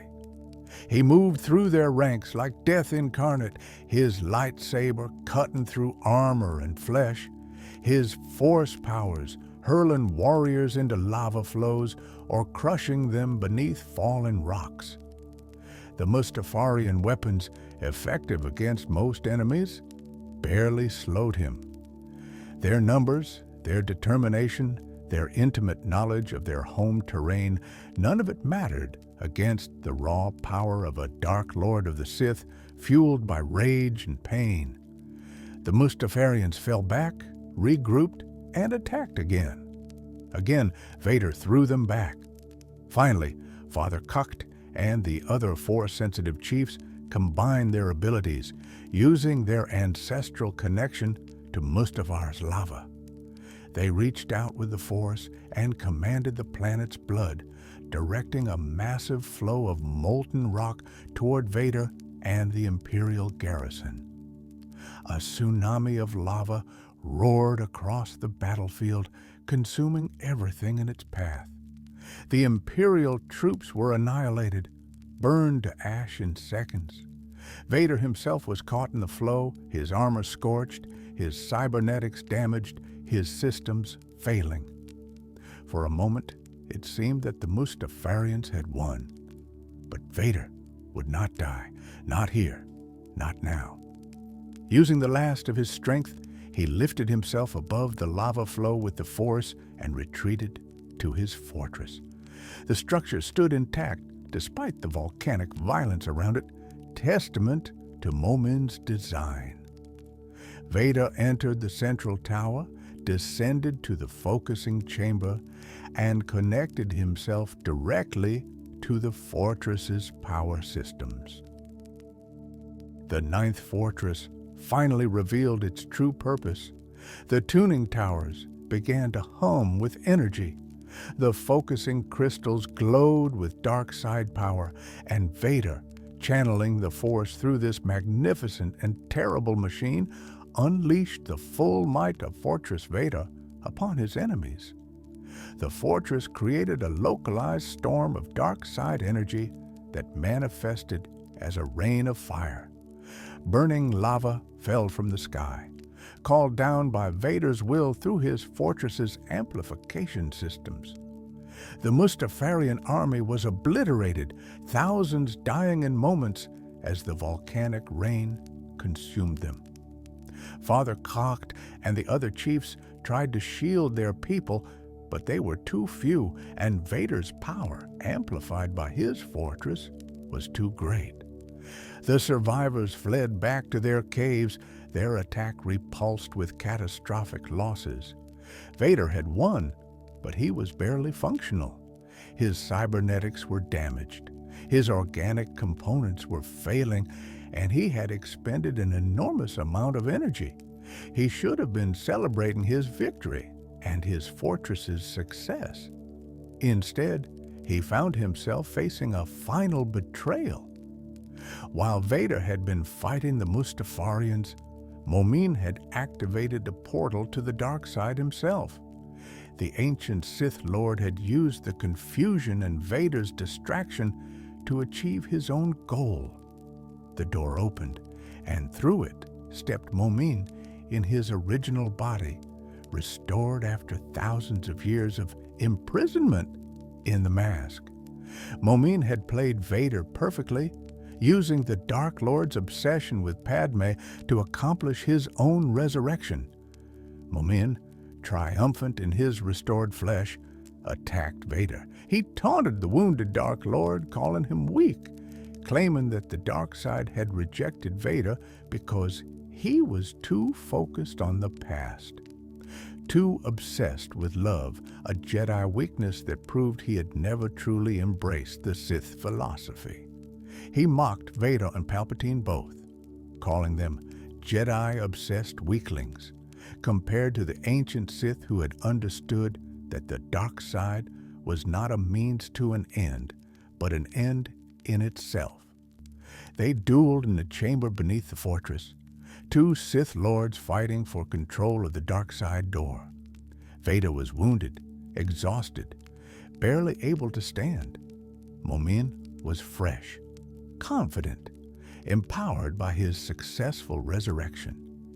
The ancient Sith Lord landed devastating blows, cutting through Vader's already damaged armor, severing Vader's sword arm at the elbow once again in a cruel echo of his defeat on Mustafar. But Vader had something Momin didn't understand. He had nothing left to lose. He had lost Padme. He had lost his old life. He had lost his body. All he had was his will, his rage, and his absolute refusal to be defeated. As Momin gloated about his victory, Vader reached out with the Force and grabbed a massive stone from the chamber's ceiling. "If the dark side loves you," Vader said, "then let it save you." He brought the stone down on Momin, crushing the ancient Sith Lord beneath tons of rock. Momin screamed that he couldn't die, that the dark side would never let him perish. But Vader's power was greater. The stone slammed flat against the chamber floor, pulverizing Momin's newly resurrected body and shattering his mask. Darth Momin, artist and architect, was finally and truly dead. Vader stood over the remains. His breathing labored through his damaged respirator. His fortress had cost him everything: time, resources, lives, and nearly his own existence. But it was finally complete. The door to the dark side was open, and now Vader could attempt what he had suffered so much to achieve. He opened a portal and sent his spirit through. On the other side, Vader found himself in a realm beyond normal space and time. He walked through visions of his life, his choices, his failures. He saw the Jedi Temple, both as it had been when he was a student and as it became when he led the attack on it. He saw the faces of those he had killed. And finally, he saw Padme. She stood on a balcony, beautiful and whole, exactly as he remembered her. Vader rushed toward her, reaching out, calling her name. He had done it. He had found her. Everything he had sacrificed, all the pain and death and darkness, had been worth it because he could bring her back. Padme looked at him with eyes full of sorrow. Then she stepped backward off the balcony and fell, disintegrating before she hit the ground. It was an illusion, a trick of the dark side, or perhaps it was a message from Padme herself, showing him that she could never come back, that she would rather cease to exist than return to a galaxy where he had become this monster. Whatever the truth, Vader understood. He had failed. The door to the dark side could not give him what he wanted. Padme was gone forever. Something in Vader broke then, a final severing of the last thread connecting him to his past. He raged, destroying the focusing chamber in his fury, then severing his connection to the portal. When his spirit returned to his body, he found himself back in his damaged fortress, surrounded by the ruins of his brief duel with Momin and the evidence of his obsession. Vader contacted Palpatine, reporting that the mission on Mustafar was complete. His fortress was built. The experiments with the dark side door had been informative. He would need repairs to his armor and cybernetics, but he was functional. He returned Momin's shattered mask to his master, saying nothing about what had actually occurred. Palpatine, who perhaps understood more than Vader knew, asked no questions. Vader's fortress stood on Mustafar, a monument to pain, obsession, and the dark side's ability to corrupt even the noblest intentions. It would serve as Vader's personal stronghold for the rest of his life, a place where he could retreat between missions, meditate on the dark side, and nurse his eternal grief. The Mustafarians never again attempted to attack the fortress. They had learned a harsh lesson about the futility of opposing a Sith Lord of Vader's power. They retreated to their deep caves and avoided the location where the fortress stood. The area around the structure became a dead zone where no Mustafarian would willingly travel.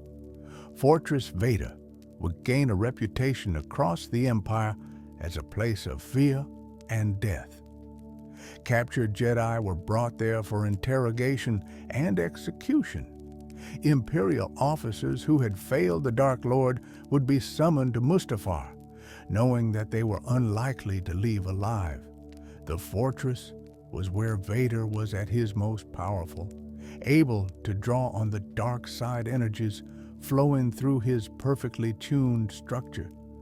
But it was also where he was at his most vulnerable, the only place where he could remove his armor and helmet, floating in tanks of healing bacta to temporarily ease the constant pain of his existence.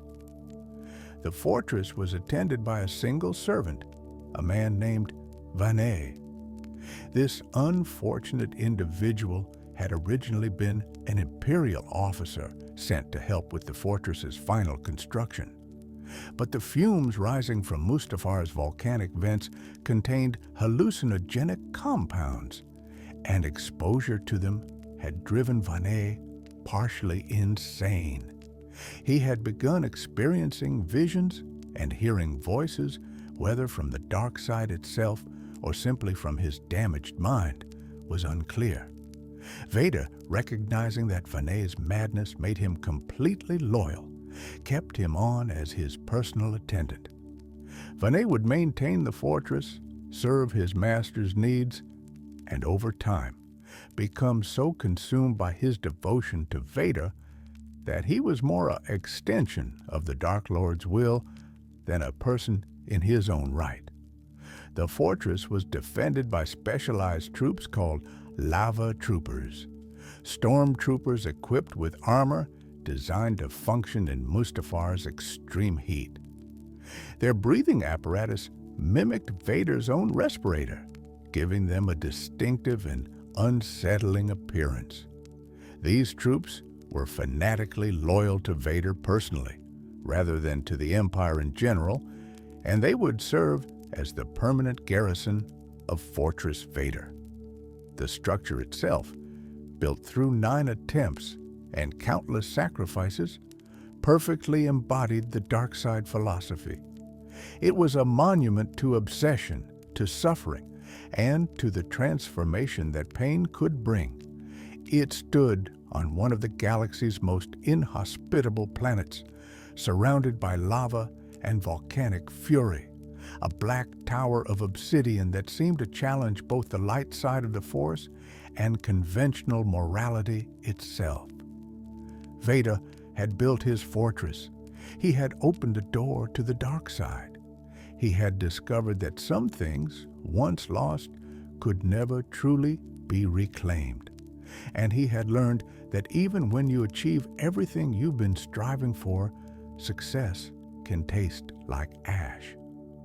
Mustafar had witnessed another transformation, another fall. The planet's toll of suffering continued to mount. And the dark side nexus that had existed there for millennia grew stronger still, fed by Vader's pain, by Momian's death, by the countless Mustafarians who had perished defending their world. The volcanic hell world had become even more tied to the dark side's legacy, and that legacy was far from finished.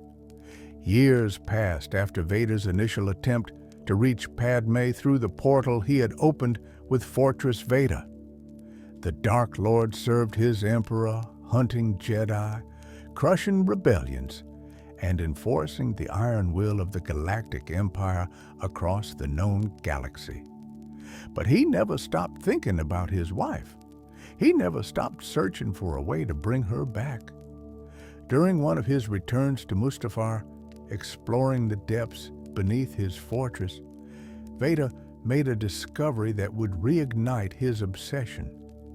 Hidden in the lowest levels, in chambers that had once been part of Lady Corvax's original fortress, he found evidence of the Aeon engine.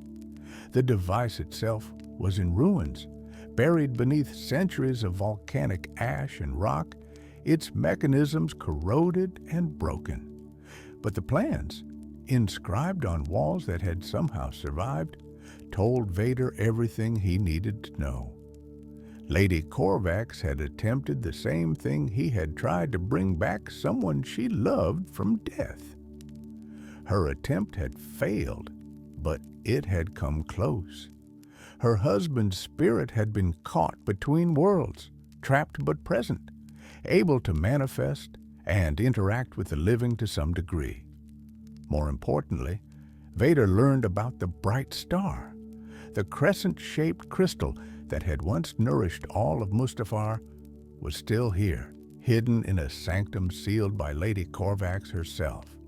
The crystal that had been powerful enough to sustain an entire planet's ecosystem, the artifact that Lady Corvax had used to power her engine if Vader could access it. If he could reconstruct or replicate the Aeon engine, then perhaps he could succeed where Corvax had failed.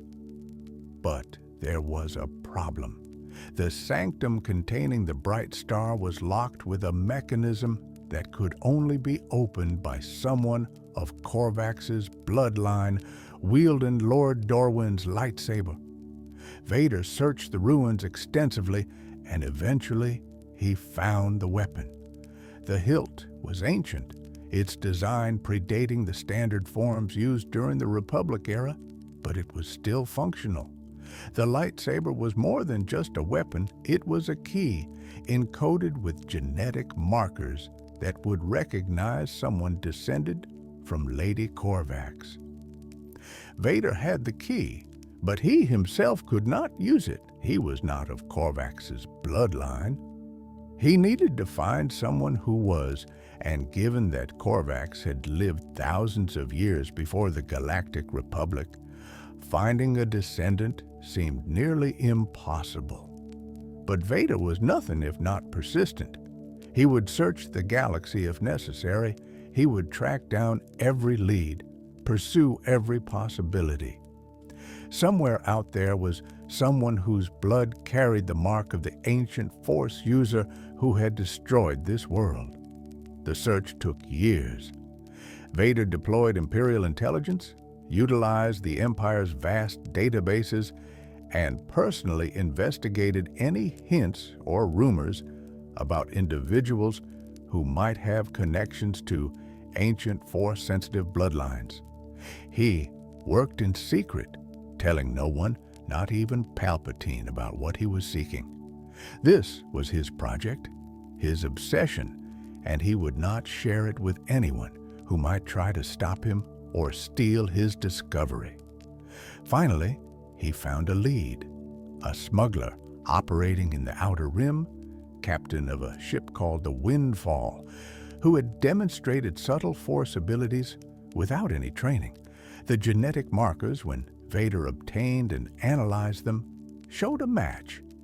This smuggler was descended from Lady Corvax, the bloodline traced back through thousands of years and countless generations. Vader moved quickly. He captured the smuggler and brought them to Mustafar, to Fortress Vader. At first, his captive resisted, refusing to cooperate with the Dark Lord of the Sith. But Vader could be persuasive when necessary. He didn't torture the smuggler, that would be counterproductive. Instead, he appealed to their Force sensitivity, showing them the power they could wield if they embraced their potential. Vader trained the descendant of Corvax in the basics of the Force. He taught them to fight with a lightsaber, to sense the living energy around them, to tap into their connection to the mystical field that bound the galaxy together. The smuggler proved to be a quick learner, their natural talents enhanced by training from one of the most powerful Force users alive. As the training progressed, Vader guided his student toward the ruins beneath the fortress. He showed them the ancient technology, the remnants of the Aeon engine, and the sealed sanctum that contained the bright star. He explained what Lady Corvax had attempted and how close she had come to success. And he made his intentions clear.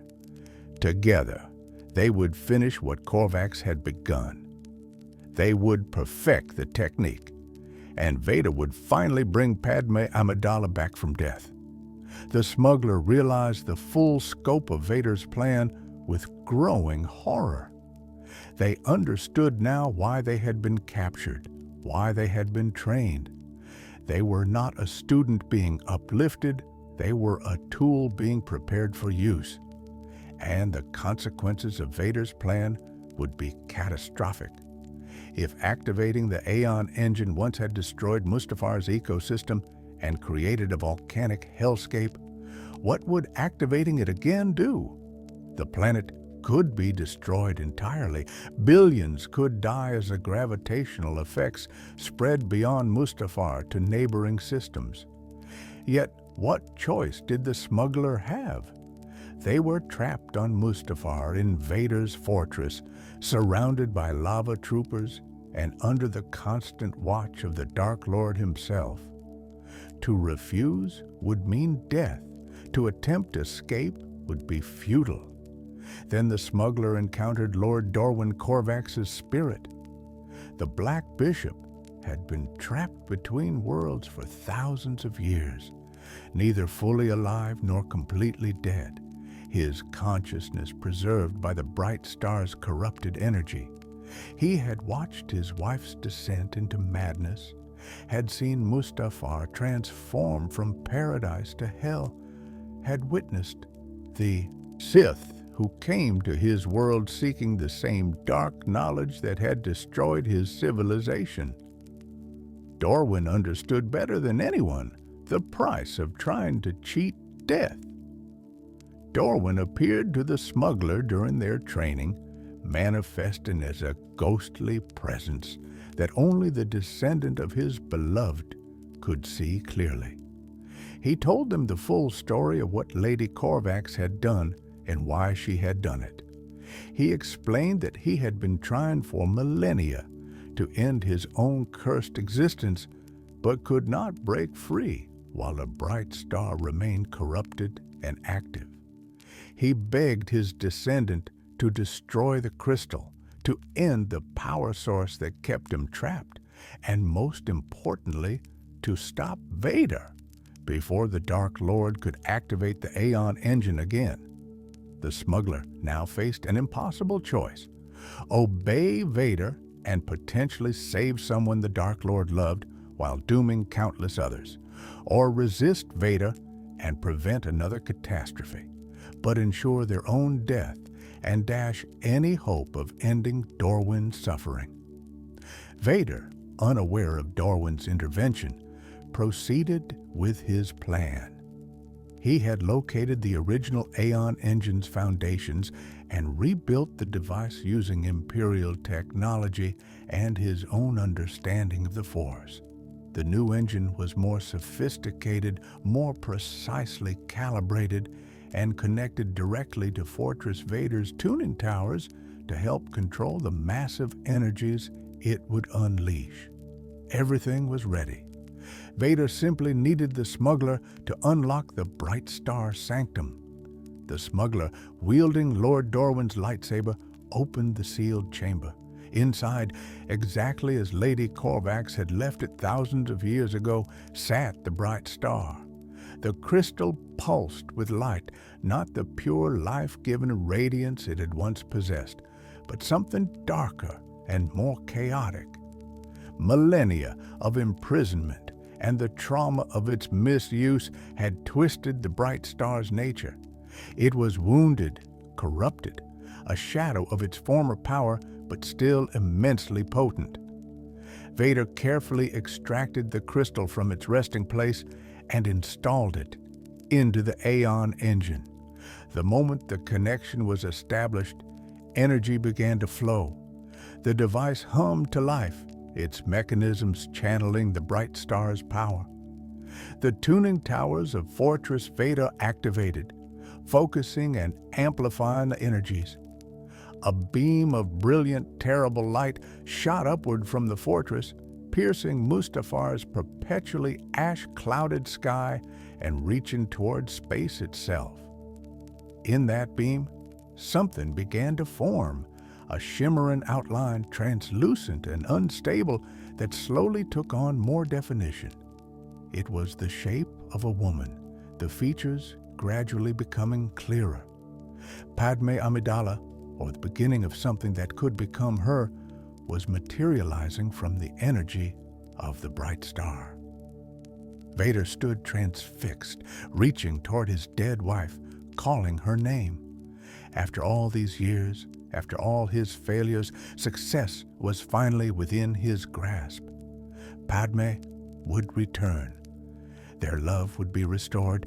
Everything he had done, every atrocity he had committed, would be justified because she would be alive again. But he had not accounted for two things. First, the Mustafarians had been watching. They knew what was happening in Vader's fortress, felt the planet itself crying out as the Aeon engine drew on Mustafar's tortured core for power. They had suffered under Lady Corvax's actions, and now they were suffering again because of Vader's obsession. The surviving Force-sensitive priestesses and chiefs gathered their people for one final assault on the fortress, determined to stop Vader, even if it cost them all their lives. Second, and more crucially, he had underestimated Corvax's descendant, the smuggler, guided by the spirit of Lord Dorwin and driven by their own conscience, made their choice. While Vader was focused entirely on the forming image of Padme, while his attention was completely absorbed by his dying hope, the smuggler ignited Dorwin's lightsaber and plunged it into the heart of the bright star. The crystal shattered. The release of energy was immediate and catastrophic. The bright star, containing millennia of pent-up power, exploded in a burst of force energy that rippled outward from Fortress Vader. The beam reaching toward the sky winked out. The image of Padme disintegrated before fully forming, her features blurring and vanishing as if she had never been there at all. The Aeon engine tore itself apart, unable to contain the sudden surge and reversal of energy flow. Vader screamed in rage and loss. He had been so close. For the briefest moment, he had seen Padme's face, heard the beginning of her voice, and now she was gone again, torn away from him once more. His fury turned on the smuggler, the one who had destroyed his last hope. He attacked them, his lightsaber flashing in the chaotic light of the collapsing engine, intent on making them suffer for what they had done. But the smuggler fought back. They wielded Dorwin's lightsaber with surprising skill. Their training with Vader now turned against him. They were not trying to win. They knew they couldn't defeat one of the galaxy's most powerful Sith Lords, but they only needed to survive long enough for the energy release to run its course. The battle between Vader and the smuggler raged through the chambers beneath the fortress, while the Mustafarian army assaulted the structure from outside. The lava troopers tried to hold the line, but the Mustafarians were desperate and determined. They breached the fortress's outer defenses, fighting their way toward the central tower. Meanwhile, in the deep chambers, something unexpected was happening. The energy released by the bright star's destruction wasn't simply dissipating. It was being absorbed by Mustafar itself. The crystal had originally nourished this world, maintaining it as a paradise. Its destruction released all that stored potential back into the planet that had been deprived of it for so long. Above ground, Mustafarians began to notice changes. Small patches of hardy vegetation spontaneously appeared in places where nothing had grown for thousands of years. Water condensed in areas where the temperature dropped even slightly. The volcanic activity, always intense, began to decrease imperceptibly. The changes were minute, barely noticeable in the moment, but they were there. Mustafar, after millennia of torment, had begun the slow process of healing. In the fortress, Vader eventually overpowered the smuggler, his superior strength and endurance winning out, despite their skilled defense. He stood over them, lightsaber raised for the killing blow, ready to take his vengeance for his shattered hope. But Lord Dorwin appeared one final time, his spirit freed by the destruction of the bright star that had trapped him. He spoke to Vader, not with anger, but with pity. Dorwin understood Vader's pain better than anyone. He too had been the subject of someone's desperate attempt to cheat death. He too had suffered because of love twisted by grief. Dorwin told Vader that death was not a prison to be escaped, but a transition to be accepted. Padme was at peace, wherever she was. To drag her back would be to imprison her as he had been imprisoned. The greatest act of love Vader could perform was to let her go, to honor her memory by not repeating the mistake that had destroyed Mustafar in the first place. Vader heard the words, but could not accept them. He killed the smuggler, his rage demanding at least that satisfaction. But he did not pursue Dorwin's spirit when it faded, finally free after thousands of years of trapped existence. Instead, Vader destroyed what remained of the Aeon engine, smashing it with the Force in his fury until nothing recognizable was left. His second attempt to resurrect Padme had failed even more completely than his first. The Mustafarians, discovering that the source of the disturbance had been eliminated, withdrew from the fortress. They had suffered losses, but not the complete annihilation they had feared, and they had felt the planet's first stirrings of recovery. For the first time in living memory, there was hope that Mustafar might one day be something more than a volcanic hell. Vader returned to the upper levels of his fortress, his body damaged and his spirit even more broken than before. He reported to Palpatine that his experiments on Mustafar had concluded unsuccessfully. The Emperor, who probably understood far more than Vader realized, simply acknowledged the report and moved on. Vader's obsession with death and resurrection was noted, but not punished. After all, every Sith sought power over death. Vader had simply failed where so many others had failed before him. Fortress Vader remained standing, its primary purpose unfulfilled, but its power undiminished. The fortress would continue to serve as Vader's retreat, his meditation chamber, and his symbol of dominance. But never again would Vader attempt to use it to resurrect Padme. That hope, his last connection to the man he had been, was finally and truly dead.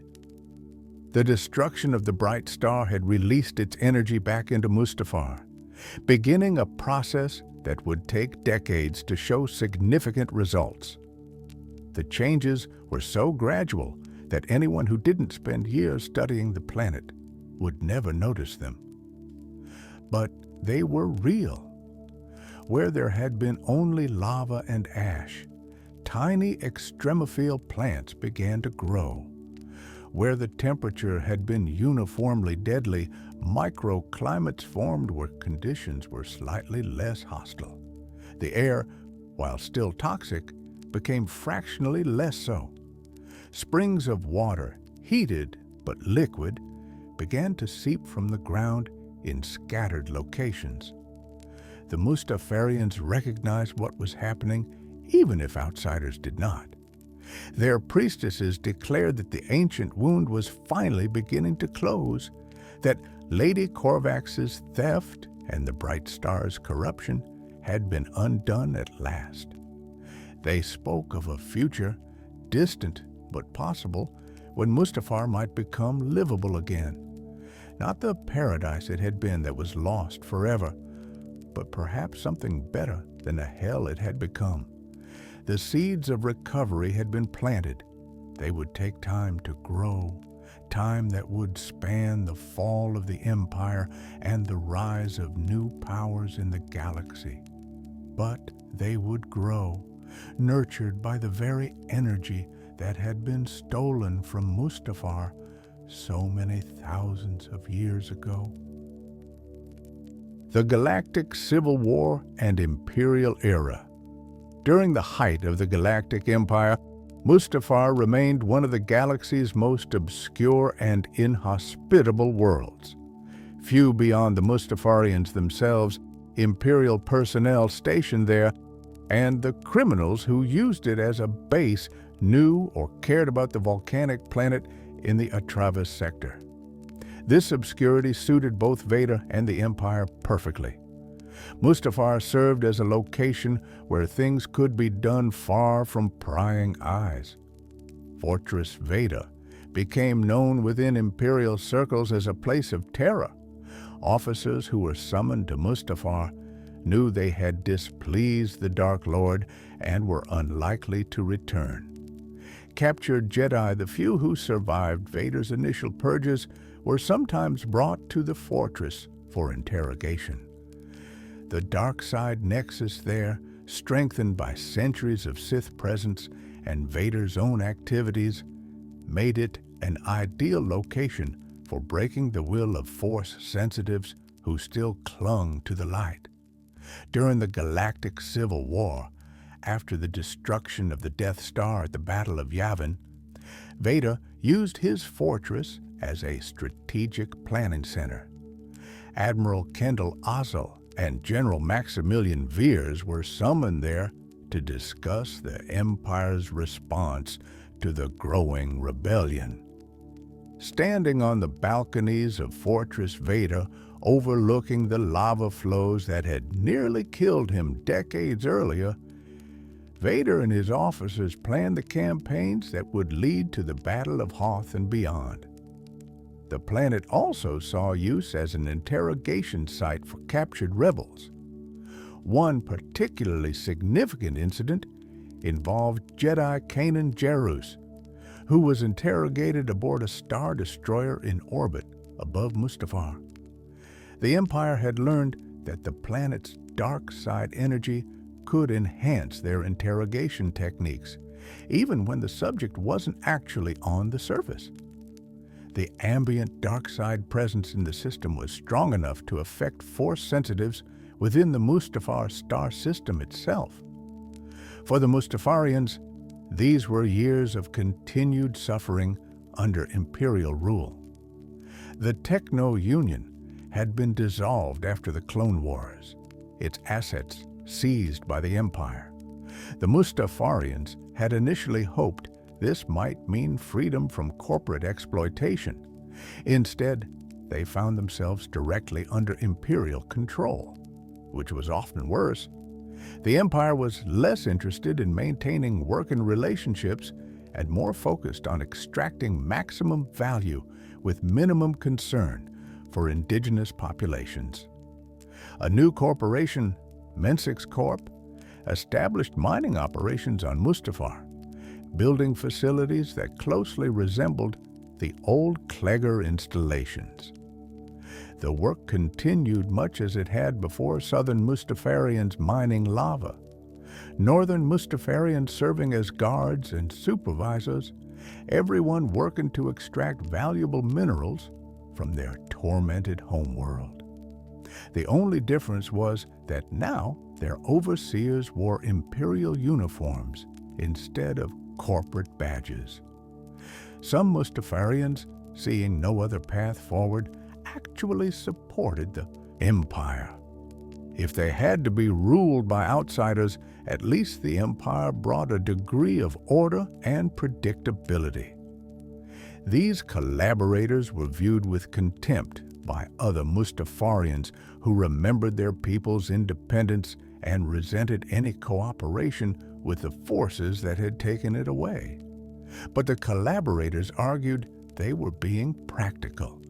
The Empire was too powerful to resist, so why not make the best of an impossible situation?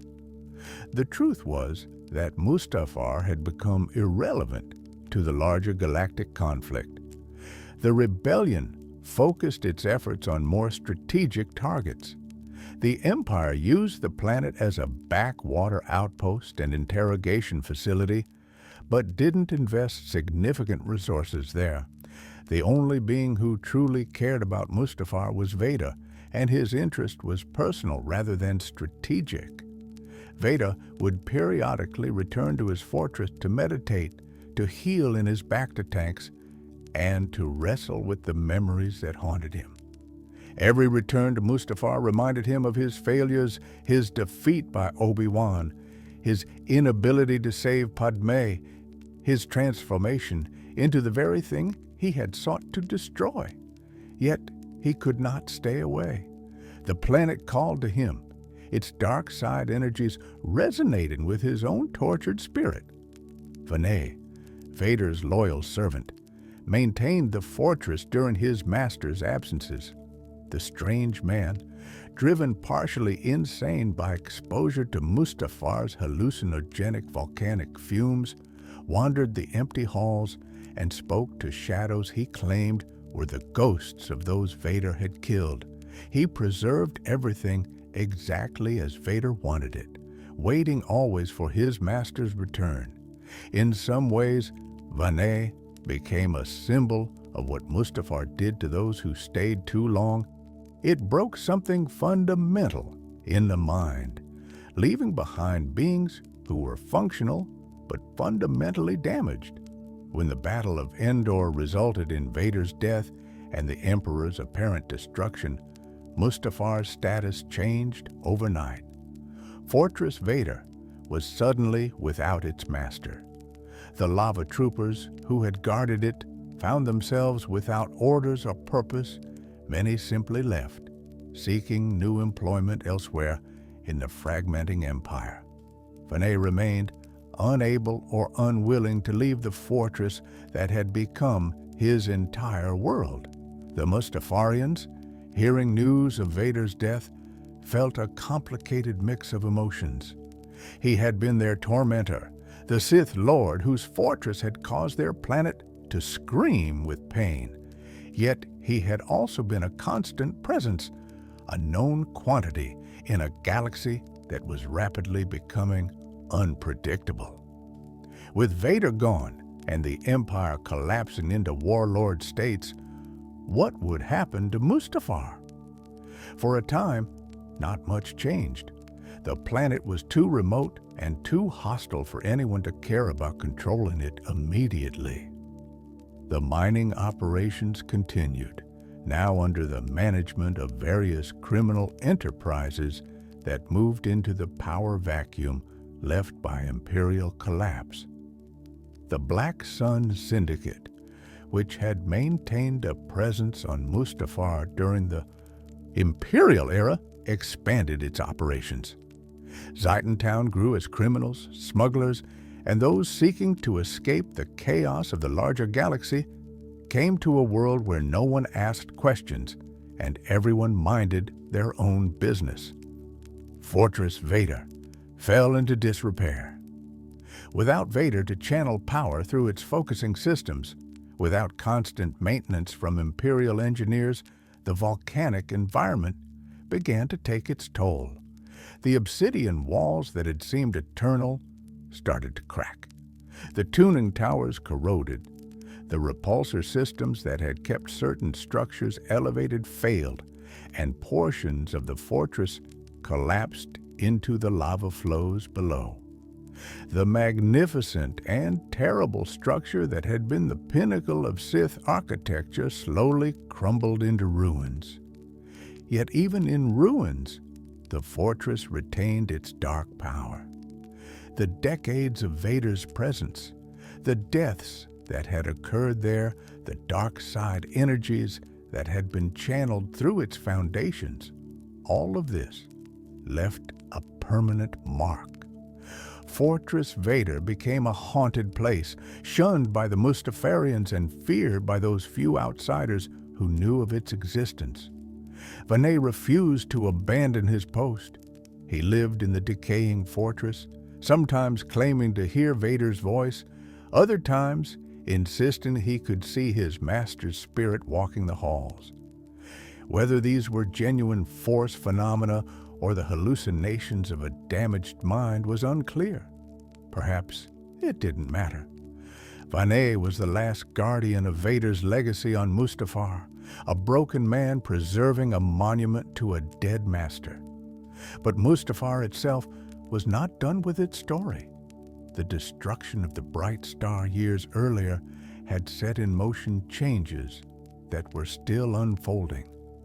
By the time of the New Republic era, roughly 30 years after the Battle of Endor, these changes had become noticeable even to casual observers.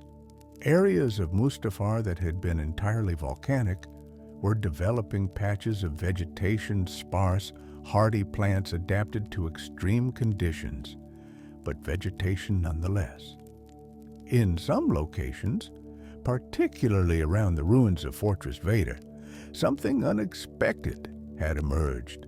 Forests of iron trees, a unique species that thrived in the mineral-rich ash and could tolerate temperatures that would incinerate most plant life.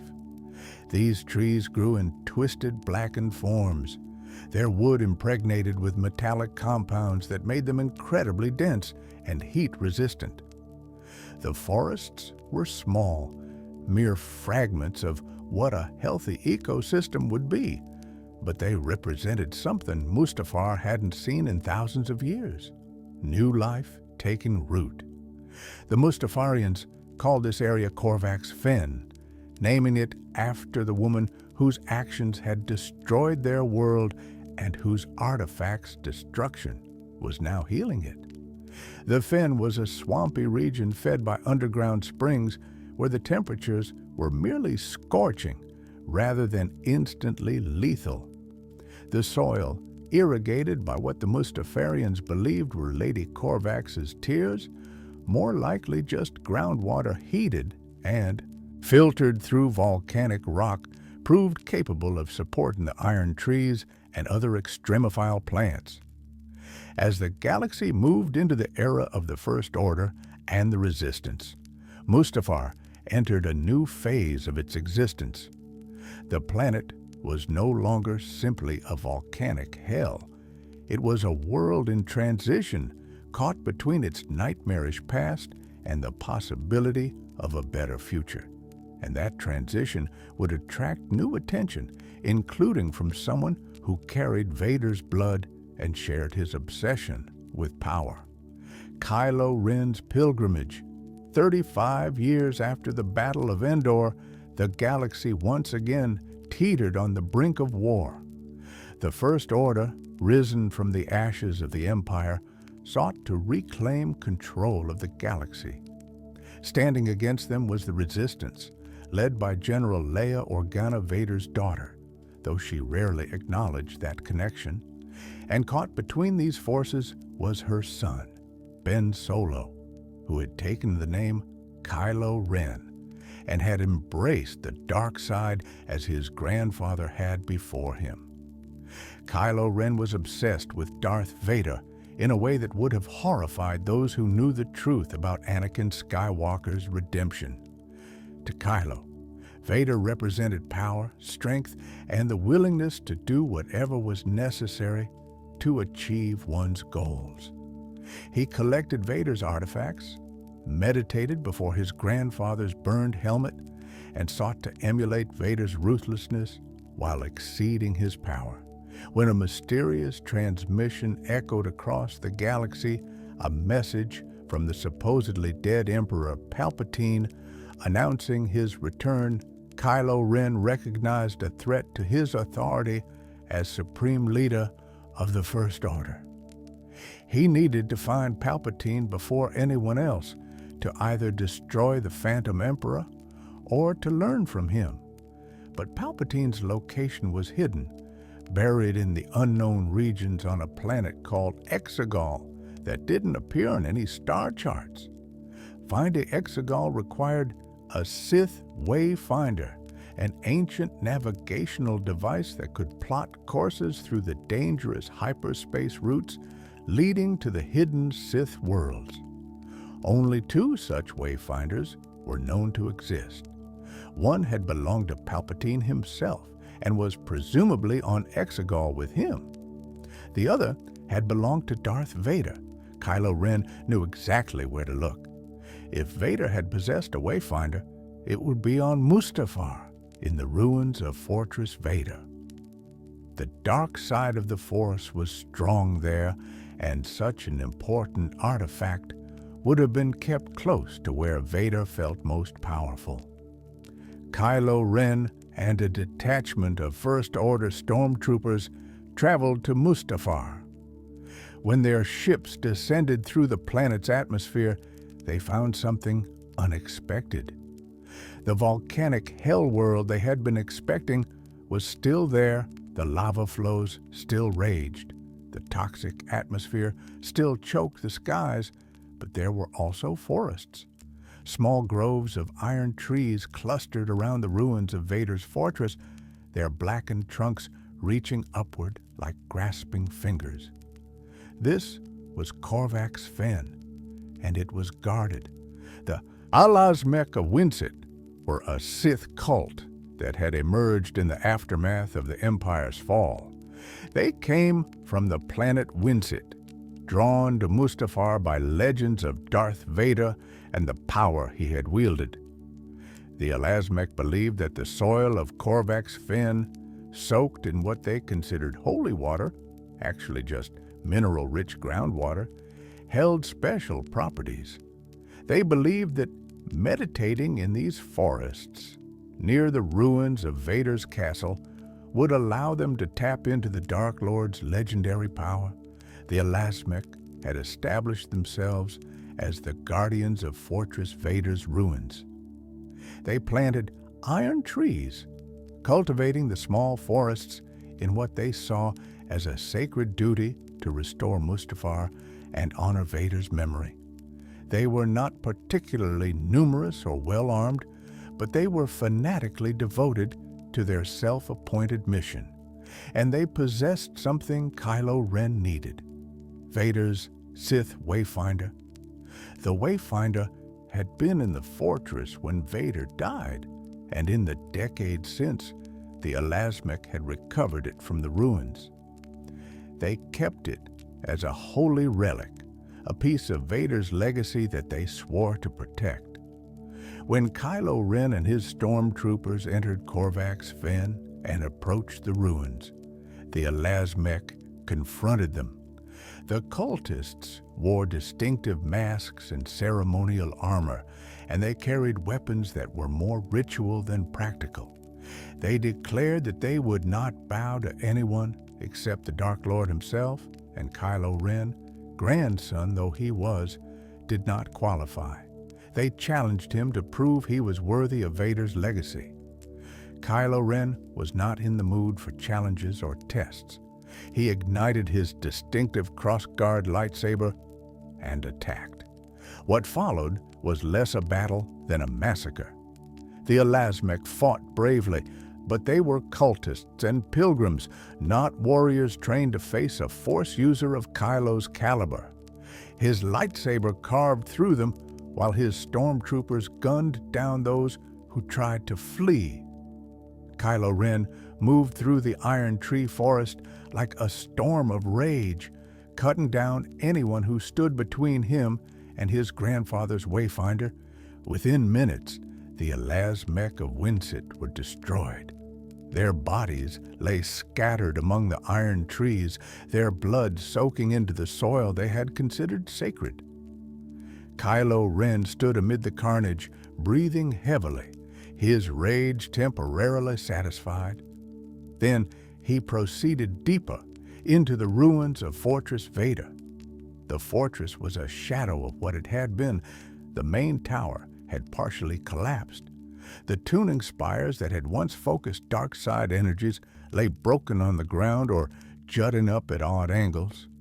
The polished obsidian walls were cracked and pitted, worn by decades of exposure to volcanic gases and temperature extremes. Yet even in decay, the fortress retained its oppressive presence. The dark side still clung to this place, whispering to those who had the ability to hear. In the deepest part of the ruins, in chambers that had once been pristine meditation spaces, Kylo Ren encountered something unexpected: the Eye of Webbish Bog. This creature was unlike anything else on Mustafar. It was a massive, hairless being, its exact nature unclear, possibly an indigenous life form, possibly something conjured or created by Vader himself. Draped across the Eye's bald head and shoulder was a second creature with long, spidery tentacles, creating an unsettling symbiotic arrangement. Vader had apparently left the Eye of Webbish Bog as a guardian, tasked with protecting the Sith Wayfinder from those who would misuse it. The Eye possessed intelligence and some limited force sensitivity. It could perceive intentions and judge the worthiness of those who sought the Wayfinder. When Kylo Ren approached, the Eye spoke, its voice emanating from somewhere deep within its amorphous form. "I am the Eye of Webbish Bog," it said. "I know what you seek. You've been seeking it for a while, yes? I must warn you, our fiery planet burns away deception. If you proceed down this path, you will encounter your true self." It was a warning and a challenge. The Eye was telling Kylo Ren that the path to Exegol, the path to confronting Palpatine, would force him to confront who and what he really was. The dark side would strip away his pretensions and reveal his true nature. Kylo Ren didn't care. He had spent years trying to eliminate his inner conflict, to kill the light side that still called to him. If Mustafar's dark side would help him complete that process, so much the better. He demanded the Wayfinder, the Eye of Webbish Bog, seeing that Kylo Ren would not be dissuaded, relinquished the artifact. It was a pyramidal device, ancient Sith technology that glowed with a faint red light. When activated, it would provide coordinates to Exegol and plot a safe hyperspace route through the chaos of the unknown regions. Kylo Ren took the Wayfinder and left Mustafar without a backward glance. The bodies of the Alasmic remained where they had fallen. The Eye of Webbish Bog retreated back into the depths of the ruins. Vanay, if he was still alive somewhere in the fortress's remains, neither appeared nor interfered.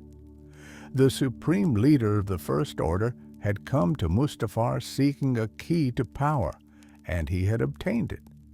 But he had also unwittingly brought an end to one of Mustafar's most unusual recent developments. The Alasmec of Winsit, for all their strange beliefs, had been actively working to heal Mustafar.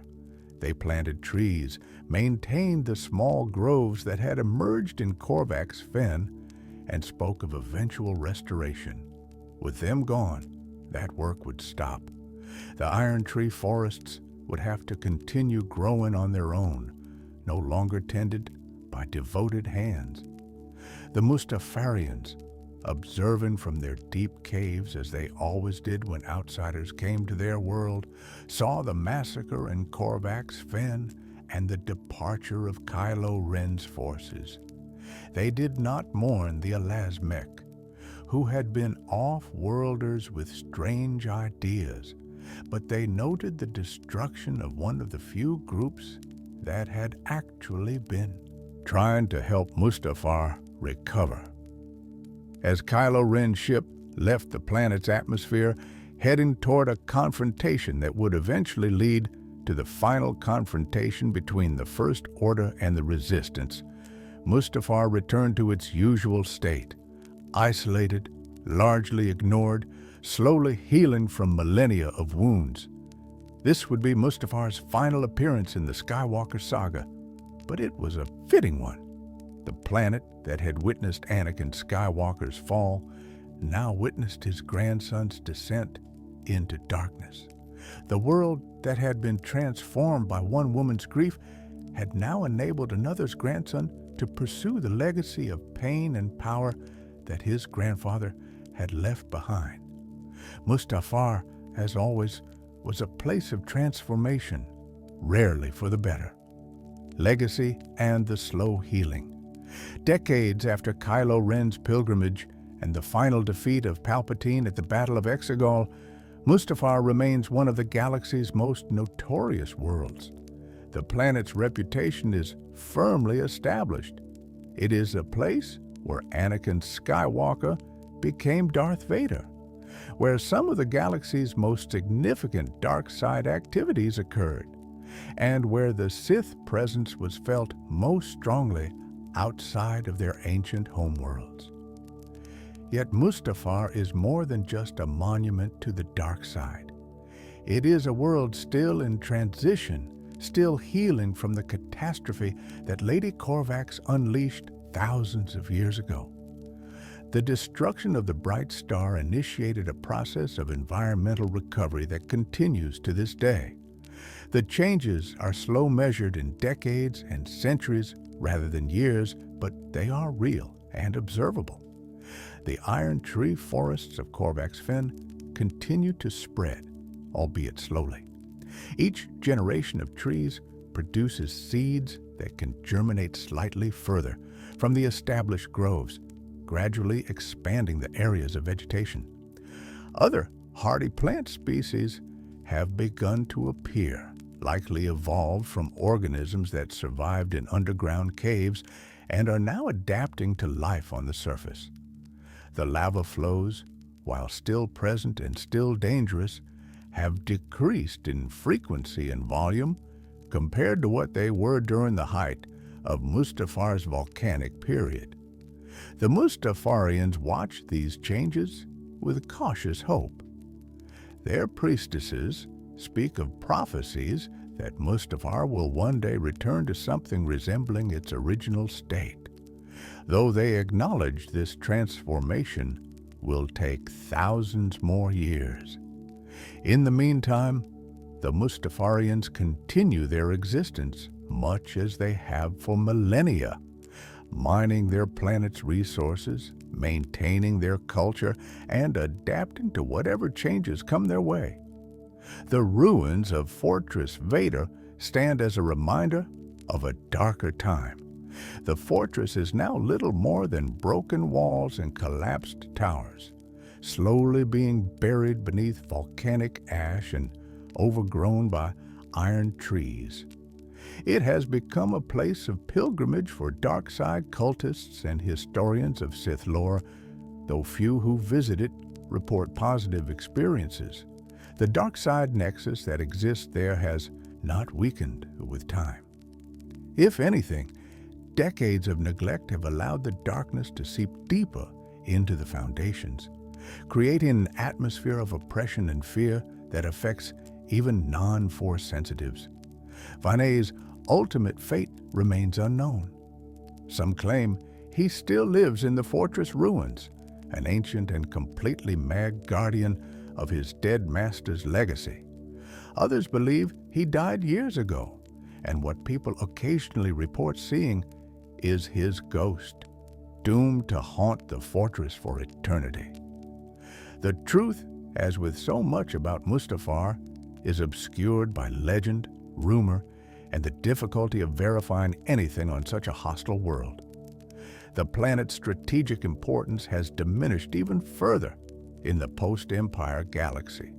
Mining operations continue, but on a smaller scale than during the Techno-Union or Imperial eras.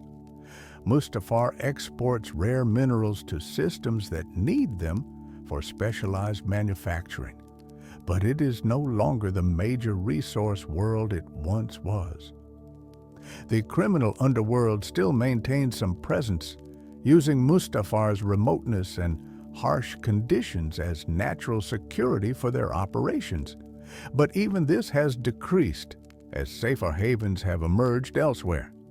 What remains, what truly defines Mustafar, is its place in galactic history and consciousness. This is the planet where paradise was lost, where love twisted by grief destroyed a world, where the ancient Sith sought knowledge of immortality, where Anakin Skywalker fell and Darth Vader was born, where ambition, obsession, and the dark side's seductive promises found fertile ground and terrible fruition. Mustafar stands as a warning. It reminds us that the greatest catastrophes often begin with the noblest intentions. Lady Corvax loved her husband and wanted only to have him back.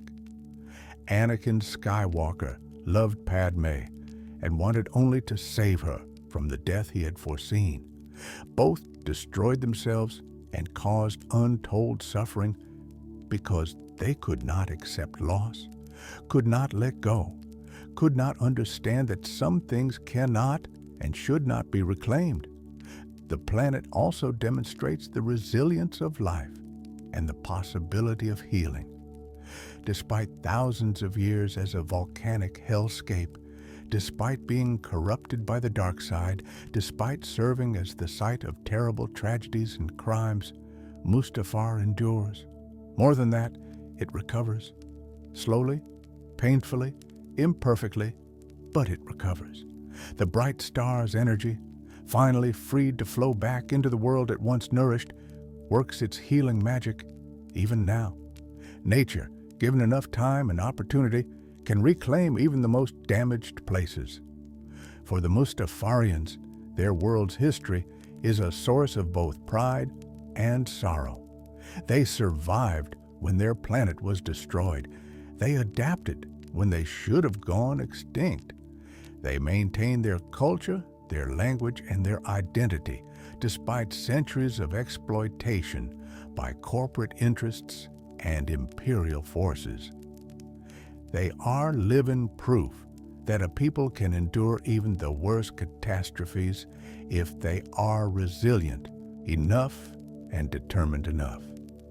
The future of Mustafar remains uncertain. Will the healing process continue uninterrupted? Will new dark side users come seeking the power that still lingers in the ruins of Fortress Vader and the ancient Sith temple? Will the Mustafarians finally achieve true independence, or will they remain under the control of whatever power currently dominates their region of space? What is certain is that Mustafar will never be forgotten. Its story is too important, its place in galactic events too significant. Students of Sith history will always study what happened there. Force sensitives drawn to darkness will always feel its call. And those who seek to understand the complex relationship between love, loss, power, and corruption will always find in Mustafar a perfect case study of how the best intentions can lead to the worst outcomes. The volcanic world in the Atravis sector, caught between two gas giants, continues its eternal orbit through space. The lava flows, the ash falls, the iron trees grow, and somewhere in the deep caves, Mustafarian priestesses tell their people's history to the next generation, keeping alive the memory of the paradise that was lost and the hope of the healing that might still come. Mustafar endures. It has survived Lady Corvax's grief, the Sith's dark ambitions, the Clone Wars, Vader's obsessions, the Empire's exploitation, and countless other trials. It will continue to survive, slowly transforming from a symbol of destruction into something that might, someday, represent redemption and renewal. For that is the final lesson of Mustafar. Even the deepest wounds can begin to heal if given out enough time. Even the darkest places can find light again, and even the most terrible falls can eventually lead to restoration, though the scars remain to remind us of what was lost and what we must strive never to lose again.